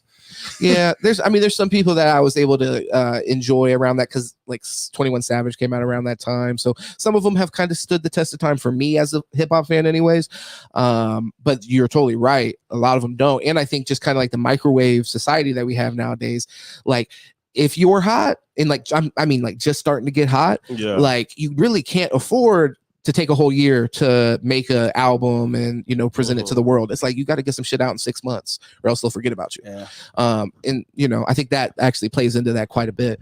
But yeah, the Andre 3000 dropped a Flute album. That's definitely want to let y'all know that. Go check it out. I think it's like New Blue Moon or something. I wouldn't say that it's so for me, I'm not sitting down and I'm not I did really enjoy it, so I'm not bullshitting about that. But I'm not taking it in the same way I'm taking in a hip hop album. Like it is more like artistry. Well, and also I'm playing it, and then it could play in the background. There's no words. It can really just be like some shit that is kind of like setting the mood type deal, and it's going to go on for 11 minutes per song, which is great. That's crazy. What I did like is one of the names that the titles are nuts that he gave was 93 Till Infinity and Beyonce. Yeah. And that was actually one track that I actually liked when I was listening. But like I just automatically liked it, I think, because of the whole 93 Till Infinity reference. Because again, I'm a huge fan. Souls of Mischief, Hieroglyphics, and all those guys. Like, so when I see that, I'm like, hey, and it's actually kind of like a little like inside joke that I've thrown on because. Yeah, back in 1993, I was voted best dancer in 7th grade. You know, in my yearbook and stuff. Bro, we might have to get this motherfucker dancing because he keeps dropping. So you got to see your moves, man. He's waiting for somebody to challenge him. He's No. So I'm just kind of like it's something kind of funny because I was like when I posted it on Facebook, you know, always whenever I reposted, I always put 93 Till Infinity. I'll forever be best dancer, and like I always tag the girl on that too because she's still my homie. Like 30 something years later down the road, which is that's pretty funny. So that beat it's been remixed so many times. The 93 Till Infinity beat, and. One of my favorite. It's just such a classic, timeless beat. Yeah. Whenever a rapper like J. Cole's remixed it, Freddie Gibbs remixed it, when like one of those lyricists like you are doing a remix that they're about, like it just has a certain reverence to it. But go check out the Andre 3000 Flute album, please, y'all. I'm telling you. And by the way, before we move on past that, I want to say I want to bring it back full circle to when we were talking earlier about like just the energy that we get from music and so on and so forth. That's Andre 3000 said something about like, hey, one of the reasons he did this is like he got into like the hertz of the tempo or whatever of the music, and I guess there's like certain tempos that are just like automatically soothing to people. So like some of the tempos that are in hip hop music specifically are meant to kind of be chaotic and kind of fuck with that a little bit. But yeah, interesting shit. Mm-hmm. Go check it out. It was really good. And like I said, if you're not there's no talking on it. So if you're expecting something to keep you locked in like that, then you're just not going to get it. The one song, probably my favorite, was the most vulgar fucking title. The slang word pussy rolls off the tongue much better than the actual word vagina or something like that. Do you agree? That as much as I cringe having to, and also now I got to post that on my social media because I'm like, this song is fire. It was legit. And just really, I'm surprised how good he was at it, to be honest. Yeah, like, and that's the thing. And that's what I meant. Like, I'll always appreciate him as an artist and having the bravery, I guess you could say, and courage to be able to step out into new, I guess, playing a flute, right? Yeah. Playing a flute, man. I just imagine him. You got to be the man to step out with just your flute in hand. No, but I just imagine him back in the day, like in the studio while they're all, putting tracks down, like he's in the corner, like painting or something. Yeah. No, I wonder what his like. Hopefully, he's so like mysterious and kind of like an enigma in that way that I wonder what his like actual like writing process was and stuff like that. It would be interesting to see. Let's see here. So yes, church on. Okay, it is a whole story. Hard to pick one because is it meant to hear as a whole? Not sure what you mean on that. You might be talking about one of the albums we were talking about, I assume. So we want to go ahead. We want to get into some of the injuries that happen with football. Brandon, I don't know how heavy you are into the football season that's happening this year with the NFL, but that's where we're going to start because we're going to wait to see some of the stuff that happens with college football. I'm going to check and then I'll add it. Yeah. But Joe Burrow hurt again. One thing I wanted to kind of ask you guys, I think this is interesting. I had two people hit me up after this man was hurt and want to just drag his fucking name through the coals and be like, is he injury prone? One guy, does he get a pass because he's not black? Mm-hmm. So I'm curious what your guys' opinion is on that. You go ahead and start. Yeah. I mean, even because, I'm a Dolphins fan, so I was going to relate to that. Yeah. We give Tua, every time he goes out, anything happens, they always give him the injury prone. Yeah. Joe Burrow's been out more times than Tua has. He missed the whole damn season. Yeah. So I think Joe Burrow, when it comes down to it, he's injury prone. That's what it is. Well, here's the thing, like before this season, honestly, before he's missing the second half, he's only missed 6 games. This is his 4th season, right? And if you add these last 7 games that he's going to be missing, that's only 13 total. So if you look back over the last 4 years of his career, which he's been in 4 years, he's averaging 13 games a season. And the reason why I believe he gets a pass, beyond all the other stuff, is the dude's a winner, man. Yeah. I don't care what anybody says. Like, look at his last 3 full seasons of football, like full seasons, right? Going back to LSU, won a championship. That was his full season, right? Then going in the NFL, he gets hurt 10 games in, right? Then after that very next season, full season he plays, they go 10-7, and then he takes his team to the Super Bowl. Second season in the NFL. Then his 3rd season, he goes like 12-4. They lose by 3 points to the eventual Super Bowl champions, Kansas City, and then of course this year he kind of started off slow because he was a little injured. And then, they were kind of hitting their stride a little bit, and then he gets injured again. But I think that's, in my opinion, right? I think it's because he's a winner. He's shown that he's proven it already. He hasn't won a Super Bowl, but again, he's only been in the season. 4 years. And if you think about his 2 years that he completed, he threw, I think, 35 plus touchdowns too. Yeah. I mean, he's a really good player. And, and I think if you asked his teammates or his coaching staff, if they brought help because he's a white guy, I'm sure they'd turn around and laugh at him. Well, they would, but what does the media say though? So I don't think it's about the teammates, because your teammates, they're supposed to stick up for you. Yeah. But I'm just talking about with the media when it comes to certain around that. When you look at, Lamar Jackson, I guess, is who they're really talking about here, because they said the same thing with the interceptions thing. Like, hey, this person can throw picks, but when Lamar Jackson does it, it's the biggest deal in the world. He's turnover prone. He's injury prone. Yeah. Well, yeah. And I get it. I just don't. Again, I think the injury thing, again, in my opinion, is overblown when you look at the totality of the last 4 years. I want to ask, because because you started off and you said he missed an entire season, so he's saying the opposite. No, he didn't. I thought it was an entire season, but he actually made it through 10 games towards ACL. But I thought it was the whole season. I was just making sure we weren't missing a season. I know he played, but I thought it was. I didn't know he played 10 games. I thought it was way less games. And I believe. I mean, correct me if I'm wrong. I'm not like a Joe Burrow expert. I couldn't tell. I mean, I don't know how. I think he struggled, his rookie season until then too. But he was also getting absolutely destroyed. I mean, I think he got sacked. But I don't even think that matters, because we've seen him since then. You know what I mean? We see him since then, and he's proven that that maybe had less to do with him, or even if it did have to do with him, he's corrected his issues with production at least. Now it's is the injury thing, which I think honestly, especially in light of what you're saying, where you're saying he played 10 games, then this would be another season where he played 10 games.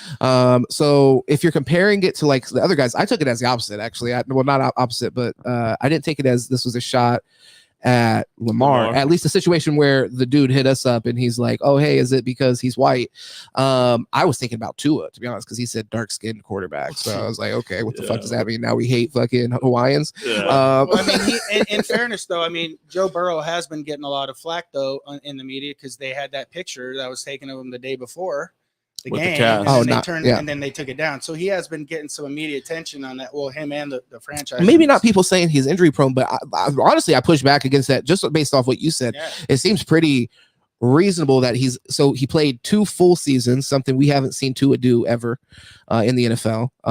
I don't know if Lamar Jackson has ever done it, so it's almost. I'm gonna look that up actually. Yeah, I mean, there's a new article that just came out through the Sporting News, and it actually came out like 5 hours before like I jumped on. And I hopped on, and because I was curious, about this, like where's the truth behind his injuries, and he has had some, right, like looking back August 2017 when he was on Ohio State, he hurt his throwing hand, and that's what ended up he ended up transferring over to LSU from there. Yeah. You know what I mean? And then that's what started, you know, the history The on rest that. is history. You know what I mean? Yeah. But, you know, he's had some nagging injuries, and the one injury that he did have right in his rookie season, he was getting sacked like crazy. And I mean, it was a low hit. Yeah. Took out his ACL and MCL. It wasn't like him like running and all of a sudden, Pops. pulling a hammy, you know what I mean? Like from him being like out of shape or something, you know, like. So for the comparison, Lamar Jackson has played 15 games twice. So 1 game off. So who knows? Could have been rest. And then he's had 3 other seasons where he hasn't played more than 12 games. Actually 4 more, because the first season was 7, but I think he didn't start out with this. Yeah.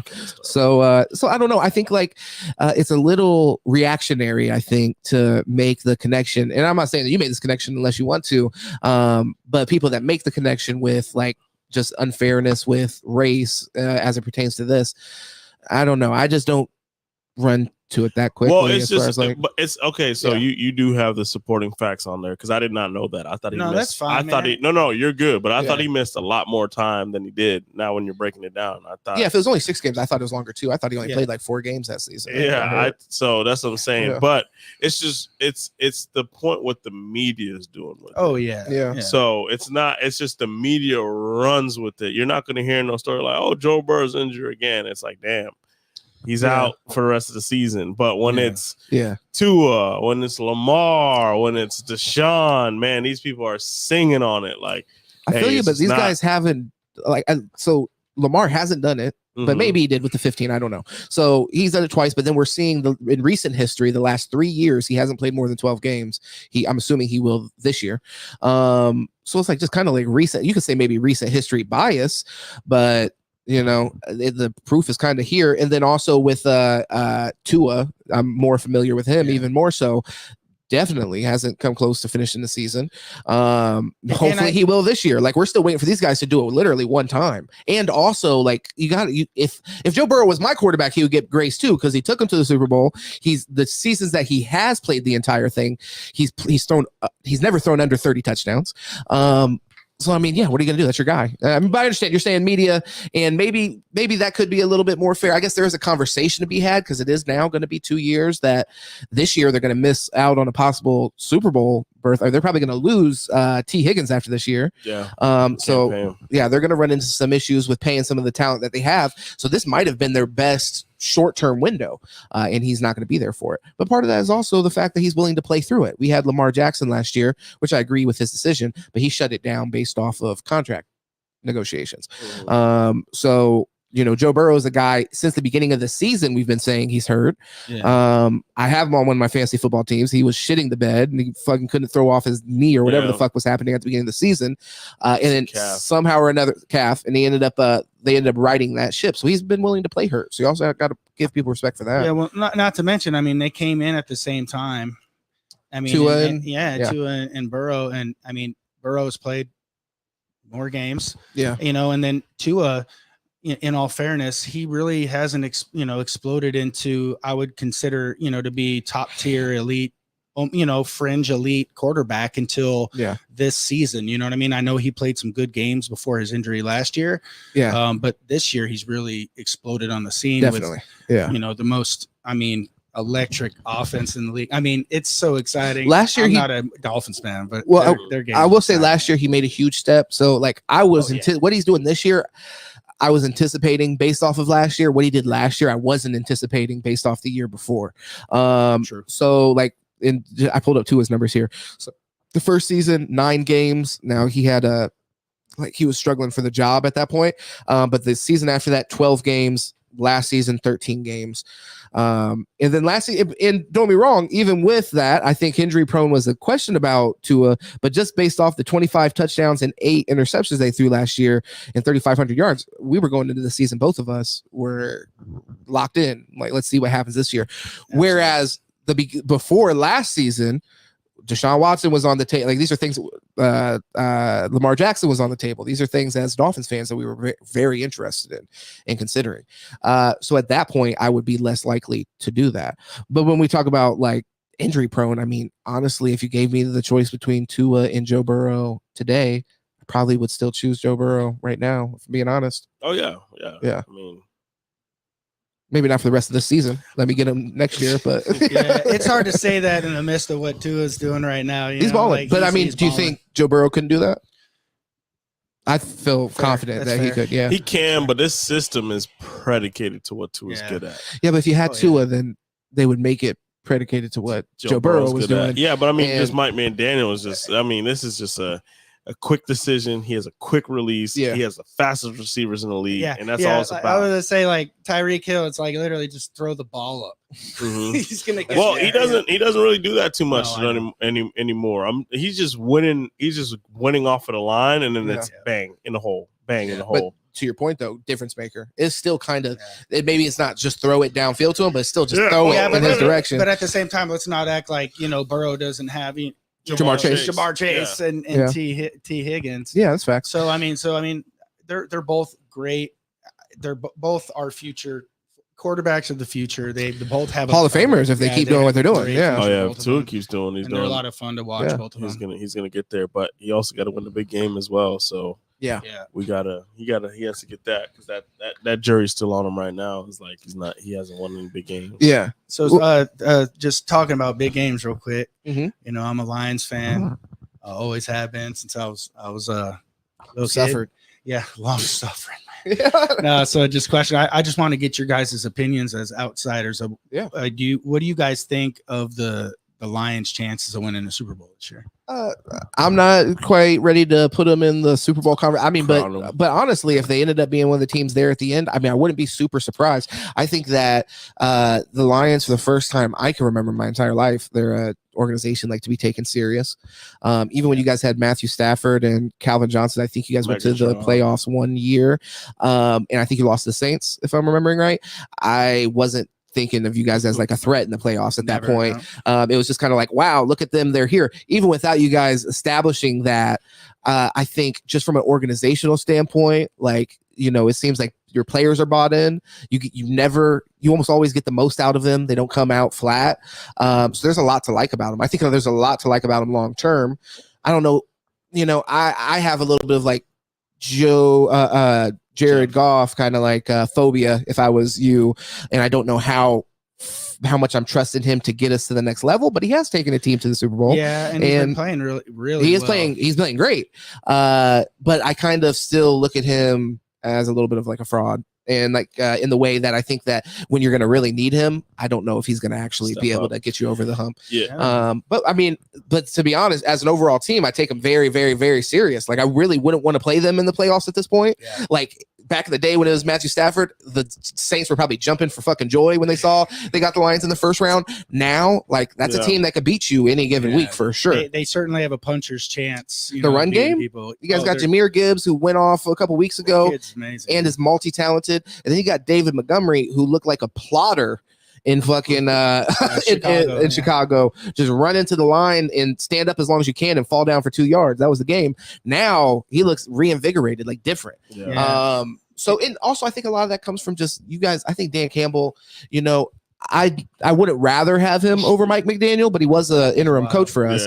And I think that there is something about just like his energy. It's bought in. He has the players bought in. I mean, I piggyback with James too. I don't know if they could beat an Eagles team or a Niners.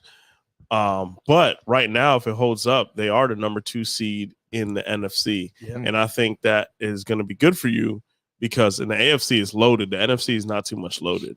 Oh, yeah. But I think they do some really good things, especially offensively. I think they do a lot of good things with Goff, and they're playing, like we talked with Tua, they're playing to Goff's strengths as well. Yeah. So I think you got some things to be hopeful excited for. about. Well, not only that though, we have a great foundation moving forward too. Oh yeah. I mean, I really do. I mean, you guys have drafted well. Our GMs knocking out the park. Incredibly. Yeah. And again, like having incredibly Dan well. Yeah. And then Dan Campbell, biting kneecaps. As a fan, I was nervous when I saw that. But now I'm loving it because he's bought in. But not only that, what's huge for us is our fan base is completely bought in. Yeah, we really believe. And I went to that Tampa game. I told you this. I went to that Tampa game. No bags over the heads. No bags inside. No, but it was truly, and I know this is cheesy because Tampa fans, and all the listeners, Tampa fans, you guys won Super Bowl just recently. Yeah. But as somebody as a long-suffering Lions fan, just being there at the game and seeing how many Lions fans were there, how many stuck around, and the celebration right and immediately after the game, it was just so much energy. It was so amazing. I actually have a video of it. Yeah. And I was with my son. Oh, that's sweet. Yeah. And it was just like one of the best sports moments of my life because of how it's been coming for so long. I think that's legit, but also like, and I think it makes it even more special, but a lot of those Detroit Lions fans being, I'm assuming, people that live in Florida or whatever, like that's really your guys' opportunity to celebrate with the team. Well, not only that, the travel. Well, exactly. That's what I mean. Like the Detroit fans are traveling. Oh, okay. With them. From Michigan. It's crazy. Like when I was at the game, half of the Lions fans that I spoke to were from Michigan. That's cool. Came down, flew down or drove down. It was wild. Yeah. And it was just so much fun.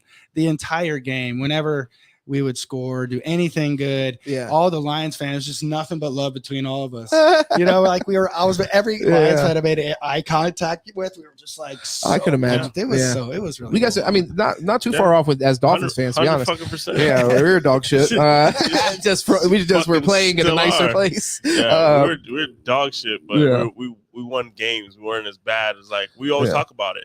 I mean, I think even since we met, we always talk. The Dolphins have been average. Like we are the perfect average, 8-8. Yeah, you know what I mean. Yeah, 9-7. Yeah, 10 here, and that's it. Like we never broke out of that, and you're not gonna get anywhere like that to rebuild. You're picking 15th every year. Well, if you are going, well, definitely you're not going to get out of that if you're going to do that consistently at all. You're right, but if you want any shot of that, then you have to have a front office that is not incompetent, which we did have a front office that was terrible. So if you're not going to be able to win in the draft, then you have to be able to win in free agency.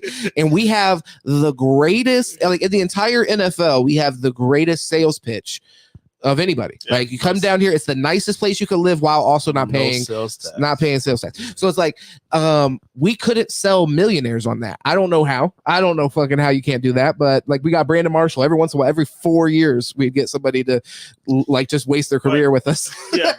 But that's the problem. We get one big name and there's nothing else around. You got to be able to build. Oh yeah. Who the fuck's throwing on the ball? Yeah. Matt Moore, come on, that's not gonna, that doesn't work. At the very least, though, like the Dolphins, they have a rich history, at least of they've fielded undefeated. One of the best teams of all time. You know what I mean? And I know that wasn't distant, but I mean, at least that's something. Yeah, but you don't get to live off that forever. But I agree with you. I think that's a great point. Like with the Dolphins, like as a kid. Like I grew up and the Dolphins were never really good. Like we had Dan Marino, and then I was like, when he retired in '99, I was young, so could barely remember that. Then after that, it was all dog shit from that point on. So and towards the end of his career, it was dog shit. So with that, we got slapped by the fucking Jags this last one. They put on like 70 on us. It's crazy. With that, I think it's like you do get sold that as a fan. Like I mean, when my dad's like buying me in, only undefeated team. Dan Marino's the greatest quarterback of all time. You do have that history to lean on, where I don't know if the Lions do. I don't know. That's interesting. But you bringing that up, I think, is actually a really good point. The Dolphins, and you have like Cowboys now. They've been kind of going through that period where the past 20 years, it's been like the new fan base that they're building is based off of what they did in the 90s. Yeah. But I will give it to the Cowboys because one, it was the 90s and they won 3 in a row. Like they were a dynasty. You know what I mean? Like the Dolphins, they won undefeated season, they won the Super Bowl. That's good, but it happened in 72. They're playing with. But it happened in 72, then nobody's done it. But they're playing against a bunch of plumbers and fucking brother. But okay, but the guys in 73 were playing against plumbers too. It didn't change the next year. I understand. Any given Sunday, cigarettes. You see the pictures, brother. Those, you know how fucking strong those guys probably were. Fucking lugging around goddamn fucking pipes all week. We came to Sunday. God, we got this football game. We're talking about hunger. We're talking about hunger. Those guys had the hunger, man. What the fuck? I'm just saying. Look, it didn't stop after after that season, and it's literally never happened. It is a great piece of history. We have a unique opportunity where every year when the last undefeated team loses, I take a moment and just like bask in it. Like, you fucking losers. None of you guys can fucking do it. I just want to see something good in my lifetime. That's all I'm asking. I'm sure you were so satisfied though when the Patriots lost. Bro, I thought there was no way they were going to lose. I remember going into it. I thought it was over. My bad. And I remember picking the Giants like in my household just out of like spite, like they're going to do it, and then they fucking did it. And I was like, fucking cheaters. That's what they deserve. To be honest, I was just sitting. I like seeing great things happen. So Yeah, I was in awe of greatness. Like that offense, Randy and fucking Tom Brady. I was like, let's go. I love it. They broke the touchdown record. Yeah. So I was rooting low key, and I'm a Dolphin guy, but I was like, hey, I wanted to see. I wanted to fucked up your root for him. I wanted to see his rival. Why would we want them to do it? It's cool to see it. You can appreciate seeing it, but rooting for him is a little wild. I want to see history. Right, well, I wasn't going with the Giants in that game. I was like, hey, I'm a Patriots. Now, speaking of history, all right, you heard him. He's a Patriot. Yeah, speaking of history, though, and, you know, I want to like changing the subject just a little bit. Yeah, go ahead. Like, you know, changing history, man. CJ Stroud. Oh, he's going crazy.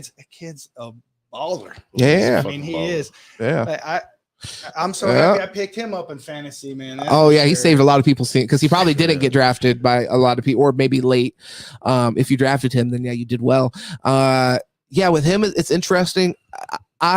I'm not going to say that I saw him doing what he's doing now, but I didn't see a real path where he wasn't going to be a success, to be honest. Even like just watching him in Ohio State, I know we had some arguments with some people in like group chats and stuff like that trusted the valuation of Bryce Young.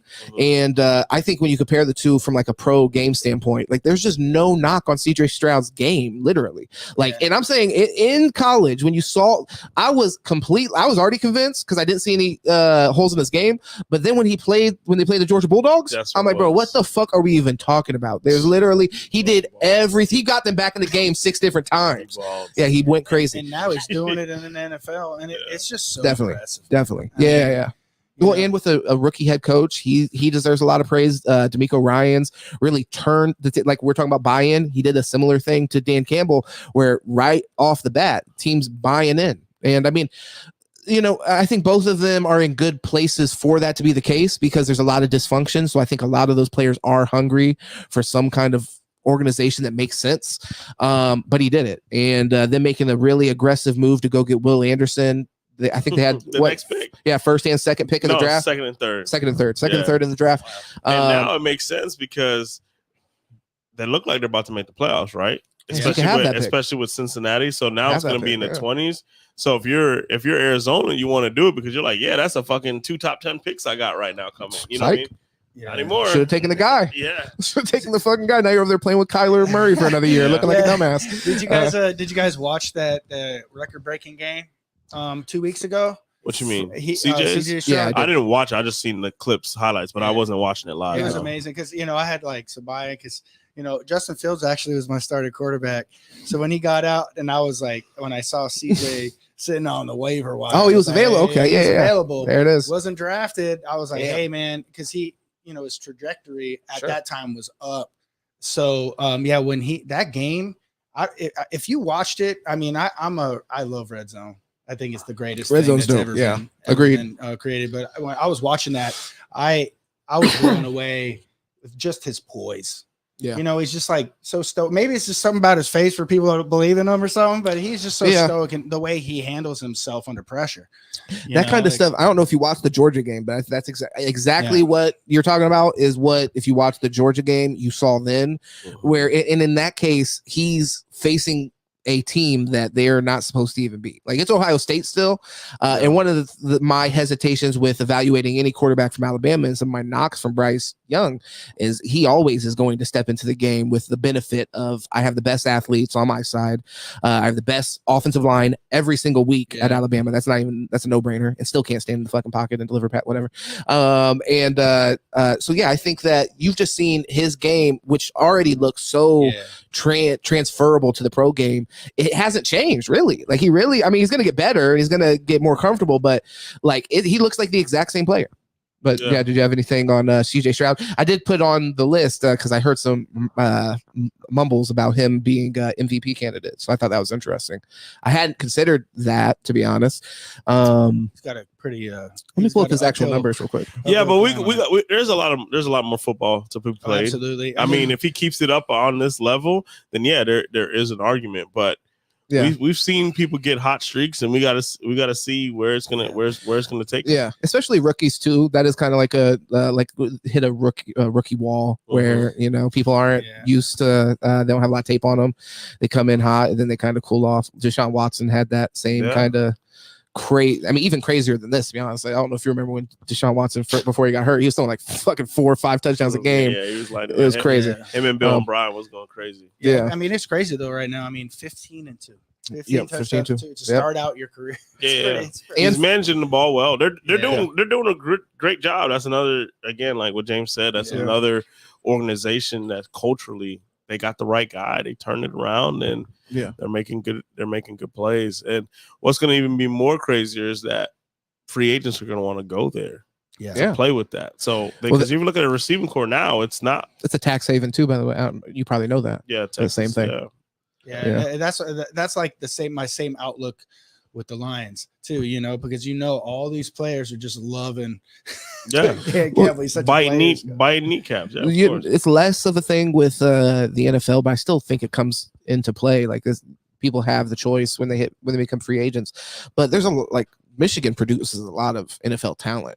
So if you make it even like plausible that you could come here, be successful, and it's not like basically like a sacrifice your career to play at home, then you make that an extra kind of piece of leverage that you can have. Like same thing, like I said, with the Dolphins, as long as we can be a functional franchise, like we produce probably the most talent in the entire NFL, probably comes from Florida or Texas or California one. So that's a little bit of an extra bargaining chip. Is people that grew up as Lions fans, if they feel like they could be a part of actual Lions history, like fuck yeah. Lions are good. I'm glad you brought them up though, because I mean I think there's a lot there, and I think we'll keep seeing them progress.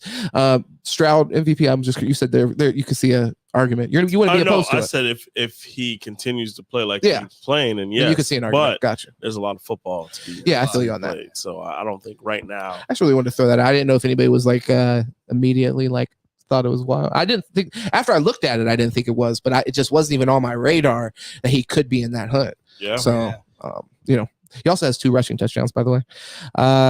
Let's see here. Oh, AFC South I wanted to ask you guys about, since we're on the Houston Texans. It looks like they might have a chance to win it over the chosen one. Yeah, Trevor Lawrence. How do you feel about Trevor Lawrence? How do you feel about the Jacksonville Jaguars? Are they 6-3 though? The Jaguars are 6-3, ain't it? I think they're around there. Texas got 4 losses. But the Texans did beat them early in the year. Well, and also, I mean, they're in striking distance. We still have like a whole nother, half the season, and they're within striking distance at this point. And you have teams like the Titans that look like they're going to be out of it. Anthony Richardson going down for the Colts. They're probably out of it as well. So that dude is looking like Jalen Hurts 2.0, man. He is looking legit. Yeah. I mean, he's looking better than he did in college, which is funny. He's kind of the 6-3. You were right. 6-3 and then 5-4. So they're only back 1 game. But they do have a tiebreaker if it comes down to it. So that'd be interesting. I still have a lot of faith in the Jaguars. I feel like they have just a ton of talent. The Texans, I feel like they're kind of overachieving at this point. Sure, 100%. Yeah, they have scored more points than them though. Just so the point forward, the point against. The Texans have scored 217 points and the Jaguars 196. How do you feel about Trevor Lawrence? Is it do you have full buy-in? I mean, I feel like we want to talk about somebody that doesn't really get questioned. I feel like over Joe Burrow, if you're gonna make an argument about Joe Burrow getting a pass, Trevor Lawrence, without the same amount of success, at least gets that pass. And considering the expectations coming in, the best quarterback prospect since Andrew Luck. Andrew Luck before him was the best since John Elway. So, but I think it's just that is where he landed up when it comes to the Jaguars. People give him the pass for that. Like that is a dysfunctional fucking place. And then his first year there, he had Urban Meyer. Yeah, and it was terrible. And exactly that's what I'm trying to say. Well, so but he also played terrible though. So I don't want to remove. The thing is, I feel like this is my problem with it. I feel feel like we kind of start to remove him from any kind of culpability at all. It's like, oh, well, he had Urban Meyer. We just fucking 2 weeks ago decided D'Amico Ryans was, going to be a legit head coach. Yeah, no, so it's but like, that whole Urban Meyer thing, like, yeah, it didn't start off good. So I think definitely didn't start off good. And in Jacksonville itself is like, it's a hard place. They're right at I think they're more dysfunctional than Miami. To be at least we're average. Like, you know what I mean? Like, at least we're winning games. Over there, they're not winning a lot of football games in Jacksonville. Yeah. I mean, but if you were counting like playoff appearances and stuff like that, they probably had more success than us over the past 10, 15 years. They haven't even been a franchise for that long. No, like 20 years. I think it was 96 is when they first came out. Okay. I think it's 96. I mean, still 98 or 96. We're from around the 70s, and over the recent history, I'm sure they've had more playoff berths. Yeah, but also look at the division, man. We had the fucking Tom Brady in that bitch. Like, we're not getting past. Couldn't get a wild card, brother? Huh? Couldn't get a fucking wild card? That he gets replaced by Josh Allen. Yeah. I mean, he had a stranglehold on that division. So true. I think that's what it was keeping the Dolphins back for a lot of years. Can I give you Trevor Lawrence? I'm just sharing it with the audience, so I want to make sure you have all the same information. Do you want to hear Trevor Lawrence's numbers? I'm sure you don't know them off the top of your head. Yeah. So the first year you were right, really rough. So 3,600 yards, 12 touchdowns, 17 interceptions. So that's real rough. And then, by the way, at this time, I remember the excuses of like, oh, but Peyton Manning. That's what I feel like. This man gets more fucking excuses than anybody ever. Peyton Manning threw fucking 18 interceptions. Did he throw 12 touchdowns? I don't know. I need to check. But either way, so then the next year he played, he threw for 4,100 yards, which is his best so far, and 25 touchdowns and 8 interceptions. So pretty good. 25 touchdowns. Not, blowing the roof off or anything like that. Does that include his rushing touchdowns? Oh, it doesn't. No, let me see. 5. So 30 touchdowns total. And then this year he has 2,100 yards so far, 9 touchdowns and 6 interceptions. I mean, so that's just not great. Is the thing. Like, it's not great. But that's the third year again when we talk about third year in as a quarterback, like we alluded to it with.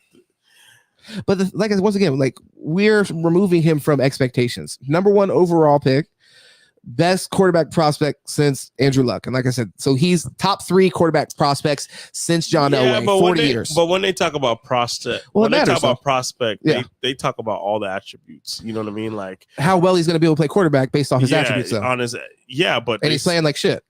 Yeah, but I'm talking about it's more because compare Andrew Luck's numbers to that. I mean, all right, yeah, I'm cool with that. Was a savage. Yeah, Andrew Luck was a savage. I don't know what the fuck we're talking about. Andrew Luck was a man. I mean, He's one of the players that I was the most bummed about retiring early. Yeah, I love watching him play. Yeah, he was a lot for sure. Yeah, I mean, he still might even have like, but we'll see. I don't know. Bit of discussion just because of how good he was while he was playing.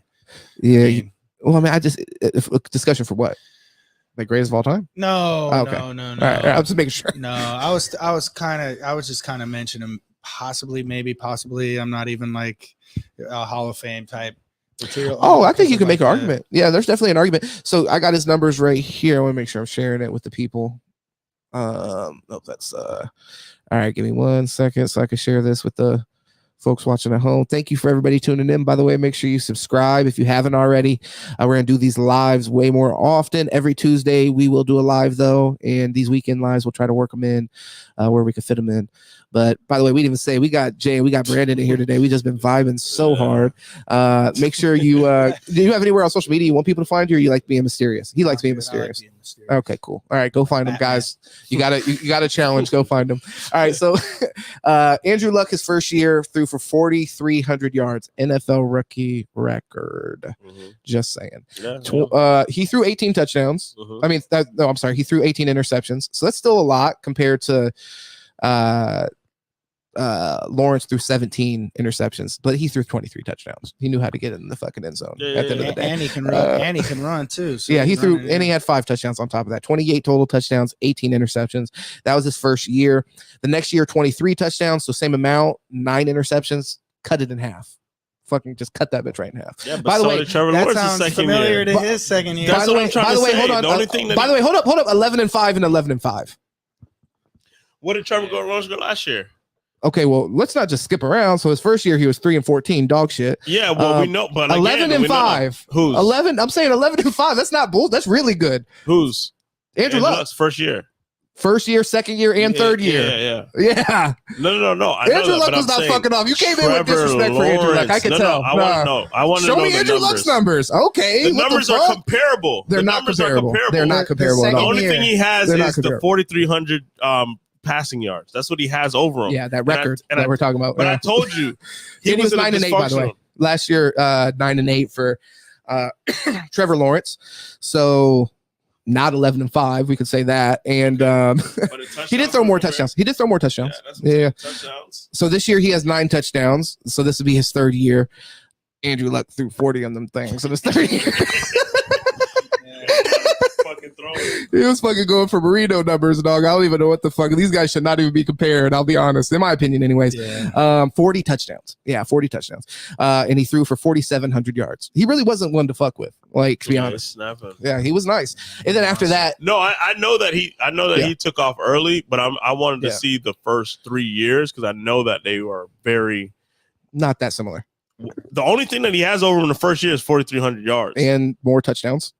And 11-5. More touchdowns. 11-5 is 11-5, that part. But look at his team that he had. Oh, he went to a good situation. Bro, this team had the first overall pick. They were there for a reason. They picked. But they were banged up. That's why the reason they had it.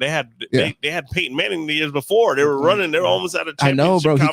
He came in and immediately replaced Peyton Manning. How's that fucking make sense? 11-5 is a rookie year. No, that's crazy. 4,300 yards, rookie record. If he didn't break his neck, I guarantee that team would have won 11-5 the same way. They just were maybe, but to say that a rookie could come in and replace Peyton Manning's fucking crazy, and that rookie deserves a crazy amount of respect for that. Yeah, Trevor Lawrence could have come in and fucking replaced Peyton Manning. Maybe his interceptions, like he likes to say. No, I don't know, bro. See, so like I don't know.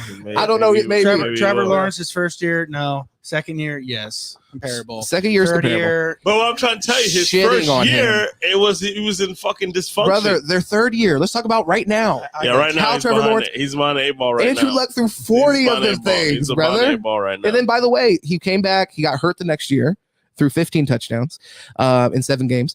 But then the year after that, he came back and threw 31 and said, fuck this game. I'm done with it. It's too easy. He retired. Well, he didn't retire. He didn't play the next year because the neck. Came back again. Through another 39 touchdowns. This motherfucker was the man. That's what I'm like. And what's crazy is I haven't heard a peep. Bro, he said, since. "Fuck it." He's just building buildings or something. Who knows? To Mars or something. Just went off the planet. Bro. Yeah, he's a fucking weirdo. But the thing is, he's one of my favorite players probably of all time. I loved watching him play. He was a savage. He was literally a savage, bro. And he would get in there and mix it up. You're right to mention his running. He would get in. He'd run a little bit. But the thing is, he's the only player that I've seen. He was the perfect successor to Peyton Manning.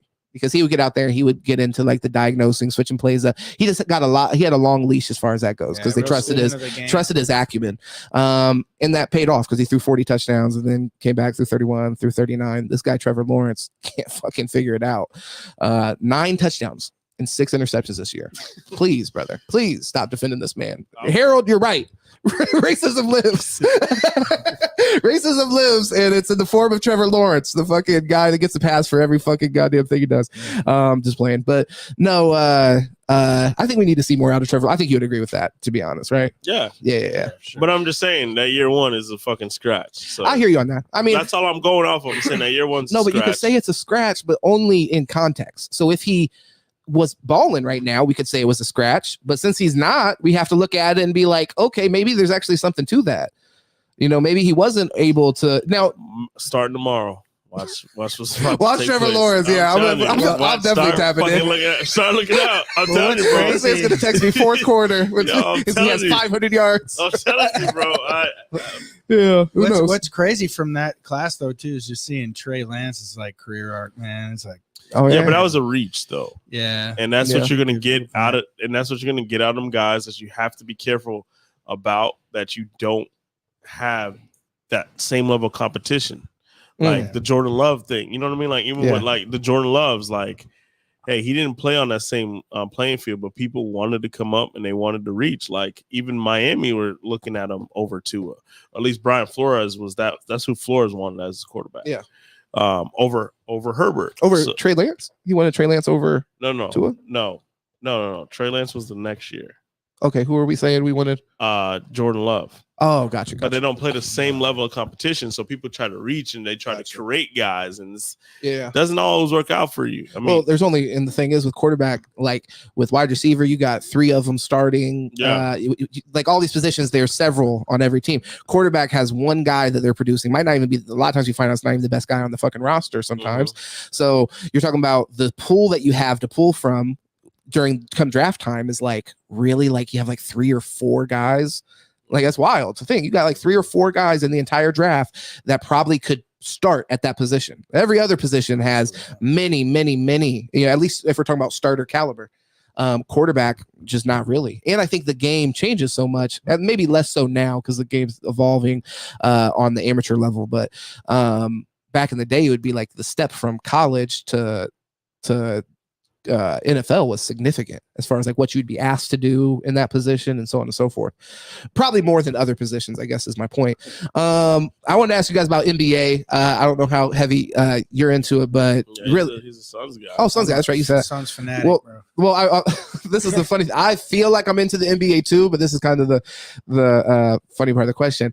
They have a mid-season tournament going on right now. I could not follow that shit to save my life. That is, does anybody know what's happening? I know the Pacers won. So every Tuesday and Friday, they play tournament games every Tuesday. Every Tuesday and Friday. Okay, okay, that makes it a little bit. Probably if you have cable television, you see the commercials, it might make it easier. But I don't, so I'm just watching shit when it comes on. I don't know how you feel about it, but when I watch, I just feel like the NBA is trying so hard. Like I'm not very interested in it. You know what I mean? I'm just like whatever. It's just like, hey, like no, but I think go ahead. We got to remember at the end of the day, like yes, we watch it for the love and for the skill. Yeah, it's a business for them. Oh yeah, so they're trying to pick it up any way that they can and compete with the NFL, for example. Yeah, exactly. So they're trying to get ways to make it more. I'm gonna give you the answer right now, but they don't want to do it because they're gonna lose money. If they want the league to be competitive, so they want it to be more competitive league. They figure if we do an in-season tournament, more teams will be competitive right in the beginning of the season because you had a lot of guys sitting out. They would rest the players and all that stuff in the beginning of the season. It takes a while. Like basically after All-Star break is when you know, like, all right, motherfucker, it's on. Seriously. You know what I mean? Like and even from a fan's perspective, that's why I want to say, and I want to let you cook, but it's like this move to me is more for the fans, where it's like basketball more than any other sport I engage in doesn't really get taken that serious from the fans until playoff time. Like we're not even like I talk to people that love basketball, be like I catch 10 games a year until playoffs come, and then I watch all of them. So it's like I think they're trying to combat that. And you're right, the players kind of have adjusted accordingly to where I know at least since the LeBron era where they weren't even trying to get the first overall seed. I remember the Pacers were getting it and they were asking like the Heat about that, like, oh, you guys aren't the first seed, They're like, we don't give a fuck about that. We're trying to win a championship. They can break their backs all year trying to get that first overall seed. We'll see them if we see them. And they were right. They beat them every year. What I think would be, in my opinion, what I think would be really could be lucrative for them is like at the end of the season, you know how you know we have all of our playoff teams going in and playing for a championship. I think it'd be really cool to have some incentive, kind of like an NIT type tourney with all of the losing teams, and like they're all seated the same way, and whoever wins their little single game tourney, single elimination, they get more ping pong balls or something. You know what I mean? Something where it kind of changes the draft. And then they have something to play for. Yeah. I mean, there's just something. They got guys playing for the replacement. I just don't like the way the draft is right now. And it would give something, That's interesting. Well, they have to they have to do it like that because there'll be so much tanking going on for real. Yeah. Because this out of any sport, that number all pick, because if you get it right and then LeBron James out there, motherfucker, ain't nobody playing. Because they changed your franchise for the next. Yeah, and I wasn't talking about like just awarding them the winner, but like maybe like increase their odds somehow. Yeah, that's interesting. I think you're all. I agree. I think you're on the right track. I don't know if I would go with the losers. I do think that this tournament needs to mean more though. So I think like I saw a player. I don't know who it was, but one of the players had said that maybe if team that won this got an automatic bid to the playoffs. Like I think that'd be Tyler Halliburton. Okay, yeah, Tyrese. My bad. Yeah, I'll good respect him though.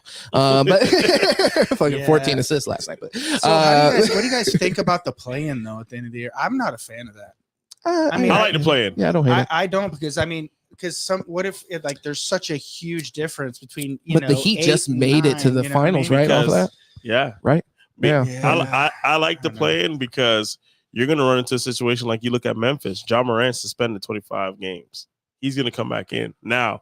I don't even think Memphis is going to be in the running because they're too far behind because they're getting their asses kicked right now without Ja Morant. Yeah. But in situations like that, when you get a player injured that you can't do anything about, hey, if we had our guy at full strength, we would be in it, especially since the West is so tight knit from 4 all the way down to 10. They basically are like 2 or 3 games back of each other.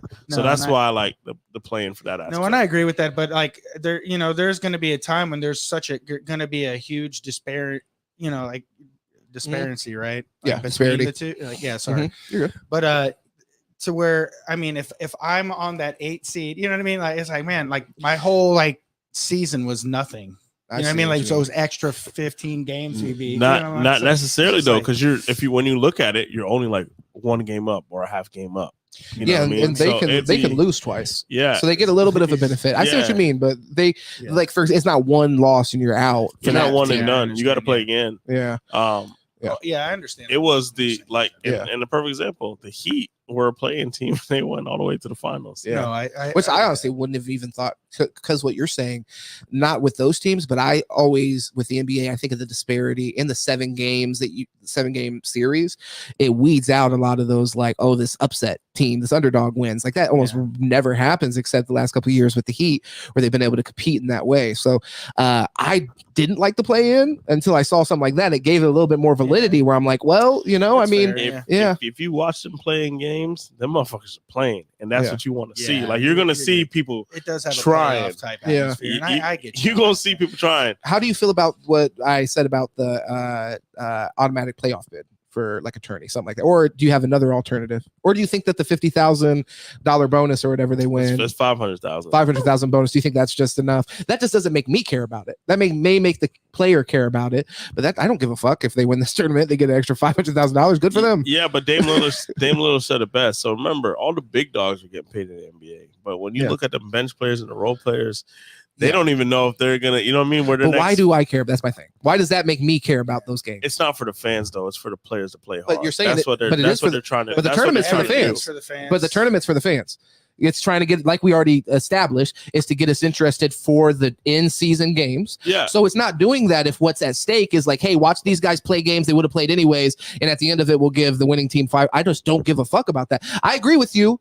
Like that maybe makes the 6th guy on the team, a little bit more motivated. If it even does that for Damian Lillard or any of those other guys, hopefully they do it for their teammate. Well, that's what Dame said. Though. Dame came out and said, "It's like, why is it important? Why is it in-season tournament? Because he's like, it's for the other guys that don't have those big contracts. That's a good point. Yeah, for the money. It's for your teammates. That's like, bro. That's not.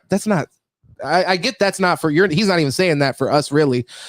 But that doesn't sell me on shit. That does literally nothing for me. That's the opposite of, if anything, it does actually the exact opposite. Now it makes me hyper aware that I'm just watching these guys play. Like that's what we try to get away from. It's about championships. They try to give us that facade, right? Like these professional leagues, that's what they're really trying to break down, is that these guys are just vapidly doing it for money and don't give a fuck about the game. Like this is literally that. Like just play for the money. Don't play for any other reason. What else could you give them? Like I just said, a playoff bid, I guess. So I thought that was a good. So you get a playoff bid. So that means the team that's probably going to be on the fence. Let's say, team's not so good. Why though? Because other teams should care about it if they get the playoff bid. But the Lakers are going to be in. You look at Milwaukee; they're going to be in anyway. So it's kind of hard to say. Maybe also you could make it a certain seed, automatic number 1 seed. I would have to say like something. I think would be more is you get home court throughout or something like that. I mean, something like that's more interesting. That literally already would make me more interested. That's an advantage. You know what I mean? Like, well, that's kind of what that's what you'd be doing with the number 1 seed, right? They would have home you're court. talking about number 1 overall or just? Well, I'm really just kind of fleshing it out right now here with you. based off what Tyrese Halliburton had said. But yeah, I think like based off your pushback and being like, oh, well, teams will already be there. Well, okay, now you're making me think by giving me good pushback. And how can I make it better? I think, okay, well, then let's make it a meaningful seed then. Maybe I think having that home field is pretty. I mean, home court is pretty extreme though. Like throughout the whole playoffs, I think maybe one round or something. You know, no, and it's. You can. I don't think it's even that hard to do. You could say like, if that's what you're going to say, that's fine. Then we could say, okay, you lock in a top 3 because honestly, with you saying that, it does make me think. Well, what if this disincentivizes that team to still perform for the rest of the season? So you'd have to get ahead of that. So if you're going to do that, then maybe say, okay, you lock in an automatic top 3 seed that will still be based off your record. So if you fuck off for the rest of the season and you tank a bunch of games because you're resting or whatever, then you won't fall past the 3rd seed, but you won't get the 1st seed if you're not actually still trying. And I don't know, something like that could be interesting. Because I mean, there's a real chance too that some of these folks would get hot, lose a player, and not lose a player, like you said. Yeah. I mean, I think, and it's not just because it's my take and I'm going for it, but I don't think you can put them as a special seeding because, again, like you just said, they're going to fuck off the whole year, and all of a sudden this team is the 3rd team. I think we still need to make you play in the season because now you're just playing an in-tournament game, and then now we're going to coast all the way through. That we could even have a losing, but you earn that right. We could even have a losing record at this point. You know what I mean? And now, I guess so. All of a sudden, I would say even yes, because that's what you're playing. That just happens to be the stakes that you're playing for. You could adjust that accordingly. Already the 3rd, like being able to drop to the 3rd lowest seed would be that. Even you could make it a top 8 seed. Maybe that's what you do. You say, okay, you're in the playoffs. Automatically, you can't fall out of it, but if you fuck off, then you could be the last seed and have to play the best team. I don't know. I think there's ways to make this tournament way better than just say, hey, guys get 500,000 if they win. I'm just not invested in that at all. Yeah, I don't know where the vote came from. I don't know if if the players voted on it or where it came from. Maybe that's what it is. I'm sure, just trying it out. Well, and I'm sure from their the player association or whatever, to your point, I'm sure there was a lot of pushback on all the stuff that was getting proposed. So they needed to make it worthwhile for the players. I'm not even against paying them an extra 500,000 if you want to do that. But I think there also should be some kind of like actual stakes that affects the season that we should care about. That's what they want us to care about. I think home court is good, and because the reason why is that you can get a team like a good team like Milwaukee lose the tournament, but they can still go on the road and win the game. So it's still fair. Well, and even if you lose the first, I feel like it's fair that way. Well, plus if you lose the first game in basketball, then it's no longer, you don't have it. So so the game, you only have home court in the sense that it goes 7 games, which I think is, a small enough advantage to where I don't think it hurts the integrity of the league to make that a part of like a tournament like this. So I don't know. I think it sounds like we're pretty much on the same page, and this is the first year doing it. So I'm sure that they will try to make it better, but if they want the league to be more competitive, they need to cut the games. 82 games is way too much. But they're going to cut the pockets, so they're not going to do that. If anything, they want to have more games. That's what they want. It's just like the NFL. Like 17 games is a lot, bro. Yeah. Oh, I agree. I'm just saying I was surprised when they added one more game because the amount of punishment these NFL players and the Thursday night game too is bullshit. Yeah. And the thing is, man, like you're right with the 82 games. I mean, that's why we're in the spot we're in right now, where all these NBA players are wrestling. And man, that destroys the product. Yeah. I mean, if I were to go to a Suns game and Devin Booker wasn't suiting up, I'd be like, why am I paying all this money? You know what I mean? Like, it's huge. Like, that's a big deal, and it shouldn't be happening. And you're talking about we've talked about it here before, but you're speaking on the exact person that it affects, is the person that may live in Florida, that's a Phoenix Suns fan, that only gets two opportunities to see him a year, or one really, take off from work. Yeah. And star players not even suiting up. So and for sometimes not even for good reasons. Literally, I'm tired. And that's the thing is, and yes, like you said, Devin Booker, because that's on your team, but you're talking about like LeBron, like, you know what I mean? Like little kids saving up, like, hey, it's your birthday, and your dad or your mom gifts you LeBron James tickets and LeBron's in street clothes. It's like, come on, man. Yeah. Speaking about something like tragic like that. So, Lions fan, grew up Barry Sanders fanatic. Dude never misses games. He just never misses a game. finally get to go to a Lions game, home game in Arizona. Dude, it was like one of the 3 games he was hurt. Very Sanders. Damn. Like, Yeah. watching him all the time. If you don't mind me asking, why are you from Michigan? Why are you a Lions fan? No, so I grew up in Phoenix, and that's why I'm a Suns fan, because that's like that was our first professional franchise there, and that's one team that everybody in Phoenix gets buys in. Nice. You know, and that's like, to me, that's why I'm such a huge Suns fan too. Is it's like one of my connections back home, where I can text my dad, any of my uncles, all of my best buddies about the Suns. No matter what, they're all Suns fans, you know, and it's great. However, when it came to football, you know, in the late 80s, you know, we didn't have a team. We inherited the Cardinals. They sucked. Weren't they from St. Louis? Yeah. Okay. So, and they played at ASU Stadium, you know, like metal bleachers. That's hilarious. I mean, it was so them being with Arizona already having a lot of transplants, and then the Cardinals sucking. Yeah. Every kid I knew had a different favorite football team. Yeah. Every single one of them, and a lot of them, you know, back then in the 90s, you know, I was a Raiders fan because I just don't know if we're getting sorry, you. Man. Yeah, I can hear you, but I don't know if it's because I'm in the same room or not. Yeah, so sorry, man. You're all good. You're all over the place. So no, but the Raiders, I liked them obviously. You know what was it? You know, something cool guys wear black or something like that. Okay. I remember like that whole. Yeah. But I was a really big Raiders fan. And then I knew I didn't want to be a Cowboys fan because my dad and my brother were Cowboys fans, and some of my uncles. And my mom's side was from Buffalo. So you can imagine. Fuck the Bills. Hey, you can imagine. I would never root for the Bills, by the way. No, but like, think about that dynamic. Patriots, yeah, but fuck the Bills. Think about that dynamic, though, in the early 90s. One half of my whole family, all Bills fans, the other half, all Cowboys. Yeah. Things were crazy during those Super Bowls, you know? That was tapping that ass. Yeah, and I just couldn't get behind either team because I like to, like, talk trash too much. Yeah. And then I remember the 91 playoffs watching Barry Sanders just tear apart the Cowboys. Yeah. I remember like sticking it to my dad and then being like, wow, at the same time, who is that dude? Because he is the best football player I've ever seen. And like it just started with that, started following him. So no family in Michigan? No. Oh, okay. Cool. I know. I'm like, I assume. And to be real, no, that's cool. I don't blame you for becoming Lions fans because watching Barry Sanders play, that is electric. Oh, okay. Like, I thought he was about to shit on the Cardinals.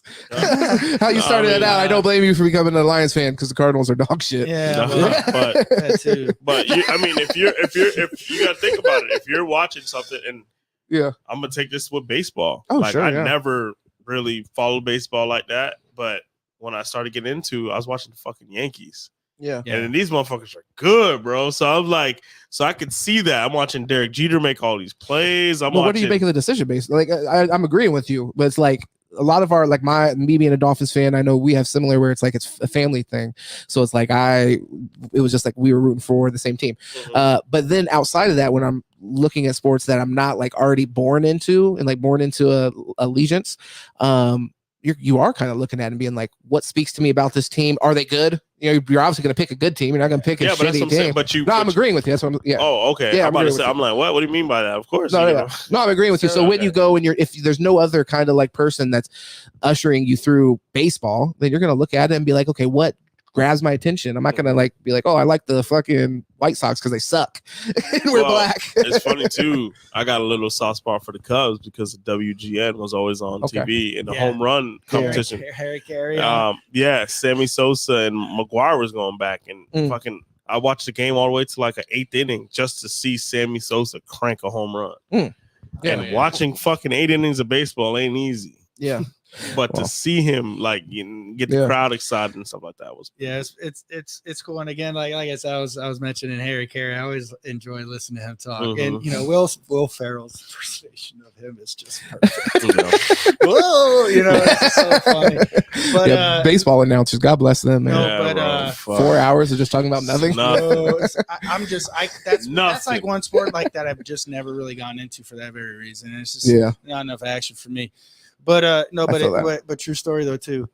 I feel like I am the curse on the Lions because that was my first game I watched the Lions was the 91 playoffs when they last won a playoff game against the Cowboys, and then after that it's been nothing but Did Barry problems. retire the year after, or how long was he with them after that? He retired, I believe, 98. So 98. he was in Okay, like 7 years. for like 7 years. So I Damn. got to watch him all. That's cool. You Yeah, didn't watch him yeah. on Thanksgiving, bro? I know you're a little bit younger. Yeah, I don't remember. I don't remember 97 that well. No. But I mean, I probably did. I remember a little bit of like, and also it's like, I find like memories from that young, if I do remember them, it's because they were like really traumatic and like there's a reason to remember them. So like I remember some Dolphins games because I remember my dad flipping out, like throwing stuff against the TV and like just being a kid and being like, oh, I'm scared.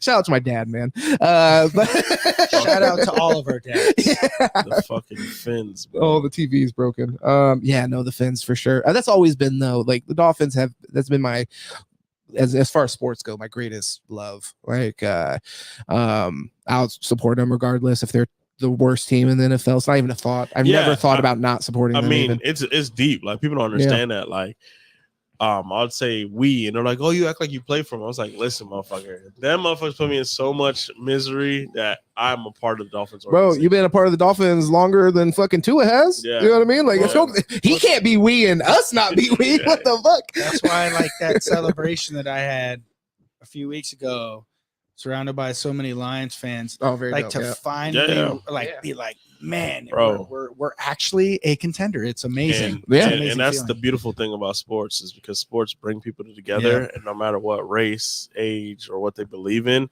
like you can connect with a fan. Like, I legit like became cool with people just because it's Dolphins. Yeah, it's facts. Like they would come into my job, and I know. Like, hey, I'm having a conversation with this motherfucker every day for 10 to 15 minutes. Yeah. Because they fuck with a fit. Like, what we're going to do this week? What we need to do in the draft? Mm-hmm. What do you think? So it's that connection. Yes. But the difference between where we're at, it's awesome to have that kind of like cathartic release where you get to the point where you're competitive. Because even if we don't win, I'm honestly not even super mad. It's like I remember going into games without any expectation. Like I'm not gonna go in and being like, oh, we're definitely gonna lose. But back in the day, I was never really going into a game thinking like we're definitely gonna win this. It's like Dolphins are playing, I'm gonna watch it, you know. And then after the third quarter, they're getting their ass stomped in, and then whatever. Going into these games, regardless if we're playing the Eagles or whoever, it's like I'm going in sitting into this expecting my team to win, and like actually invested in it. You know, before like I was invested in it with the expectation that this isn't going to go far. So now, there's a different kind of cathartic experience. And I think that's what you're touching on with all these other fans, people that have been through it for literally years, that a person that, you know, decides that they're going to be a Patriots fan in 2006, you know, I mean, they just can't even relate to that. And really won't ever be able to relate to that. I had somebody on the podcast as a Patriots fan a couple months ago, and they're like, yeah, I'm good if we never win again. I understand I've had my fill of that. And it's like to even think of that. Well, like, it's like, whoa. That's why, like, for the last few years, they've been really excited for me because both of my teams have never won a championship. Neither one of them. The teams that I watched just constantly.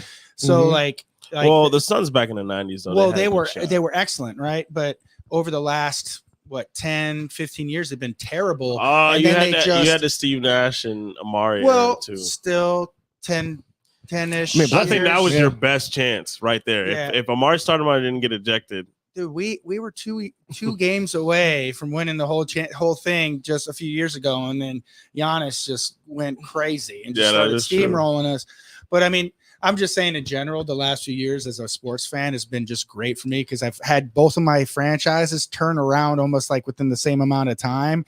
Went from like bottom barrel to competing to a championship for a championship. How do you feel about KD? I want to ask you before we get out of here.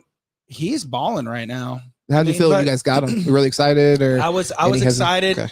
I hated losing Bridges and Cam. I mean, I loved both of those guys. Just great locker room guys. Mikal is balling. You know, he's a great all defensive player type, and losing them was actually was really painful. But then it's like also, you know, even Mikal Bridges when they would interview him afterwards, like, but it's KD. Yeah. Like, you know, like it's KD, and he's still playing at an extremely high level. I mean, he wanted to be there. So, and he wanted to be there. He wanted to play with Booker.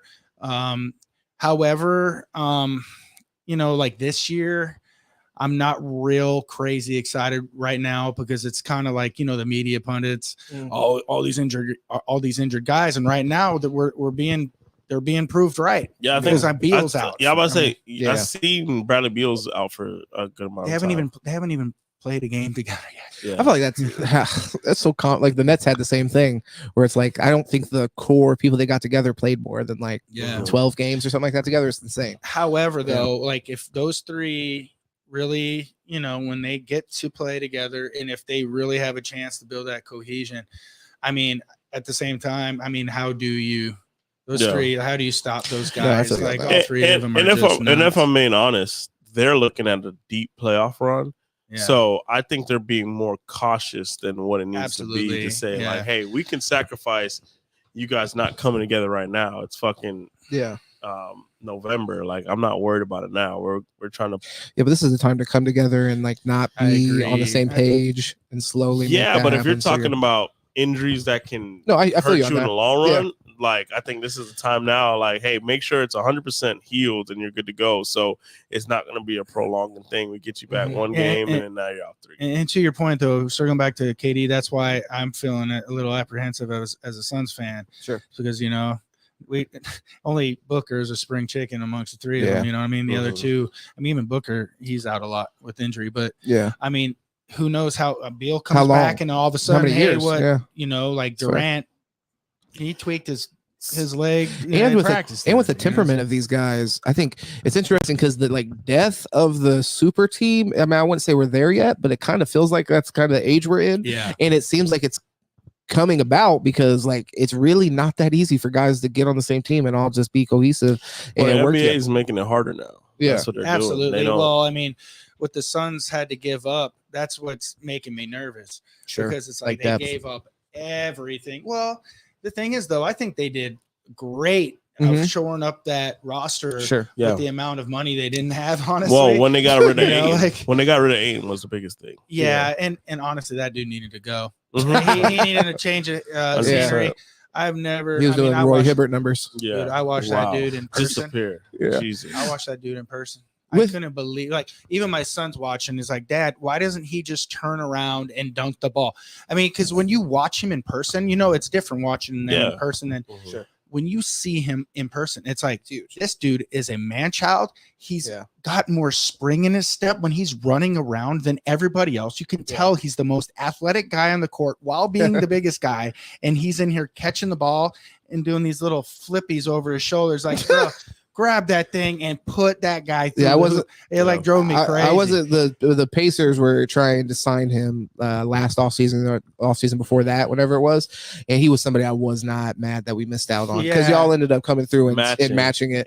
But I was cool with it because, and I think this is another, just speaking from a fan of a team that comes from a smaller market as the Phoenix Suns, when you have the opportunity in today's NBA to lock in a guy like Kevin Durant, I agree with you. I think you just have to do it because as a team like Phoenix or Indianapolis or these markets, it's been very, very hard. I mean, there was a time when Paul George was leaving the Pacers where I still am concerned, will this team ever be able to even be competitive just based off where they are? Literally. Because at that point, everybody wanted to go to a big market, all of them were. New York, I want to go to New York. They didn't want to come. They want to go to Brooklyn. Not the Knicks. But they want to go to what was it? Houston had a super team for a short period of time. California had several super teams. So I was really worried at that time as a fan that we would ever be able to be competitive. Would a player ever want to stay in Indiana for the duration of their career?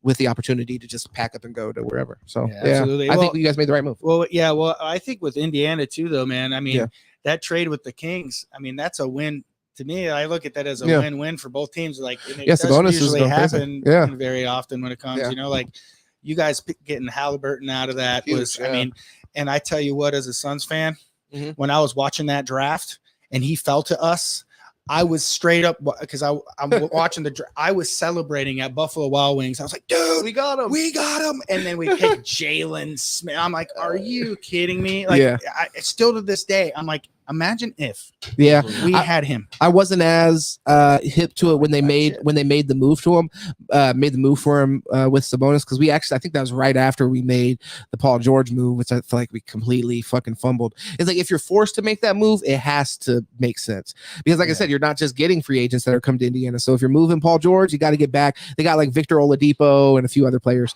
and I was really disappointed with that. So I was kind of already I was more skeptical when they made the move for Halliburton, so I was kind of like, how do I feel about it?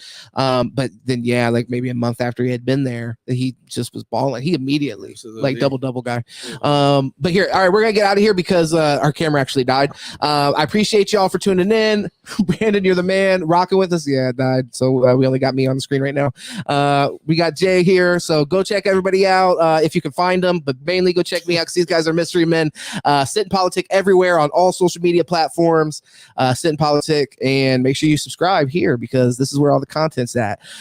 If you're on Twitch, come check us out on YouTube. There's hundreds of videos on YouTube. If you're on Facebook, check us out on YouTube. Sit and Politic everywhere. I appreciate y'all. Appreciate you guys. Yes, sir. Yeah.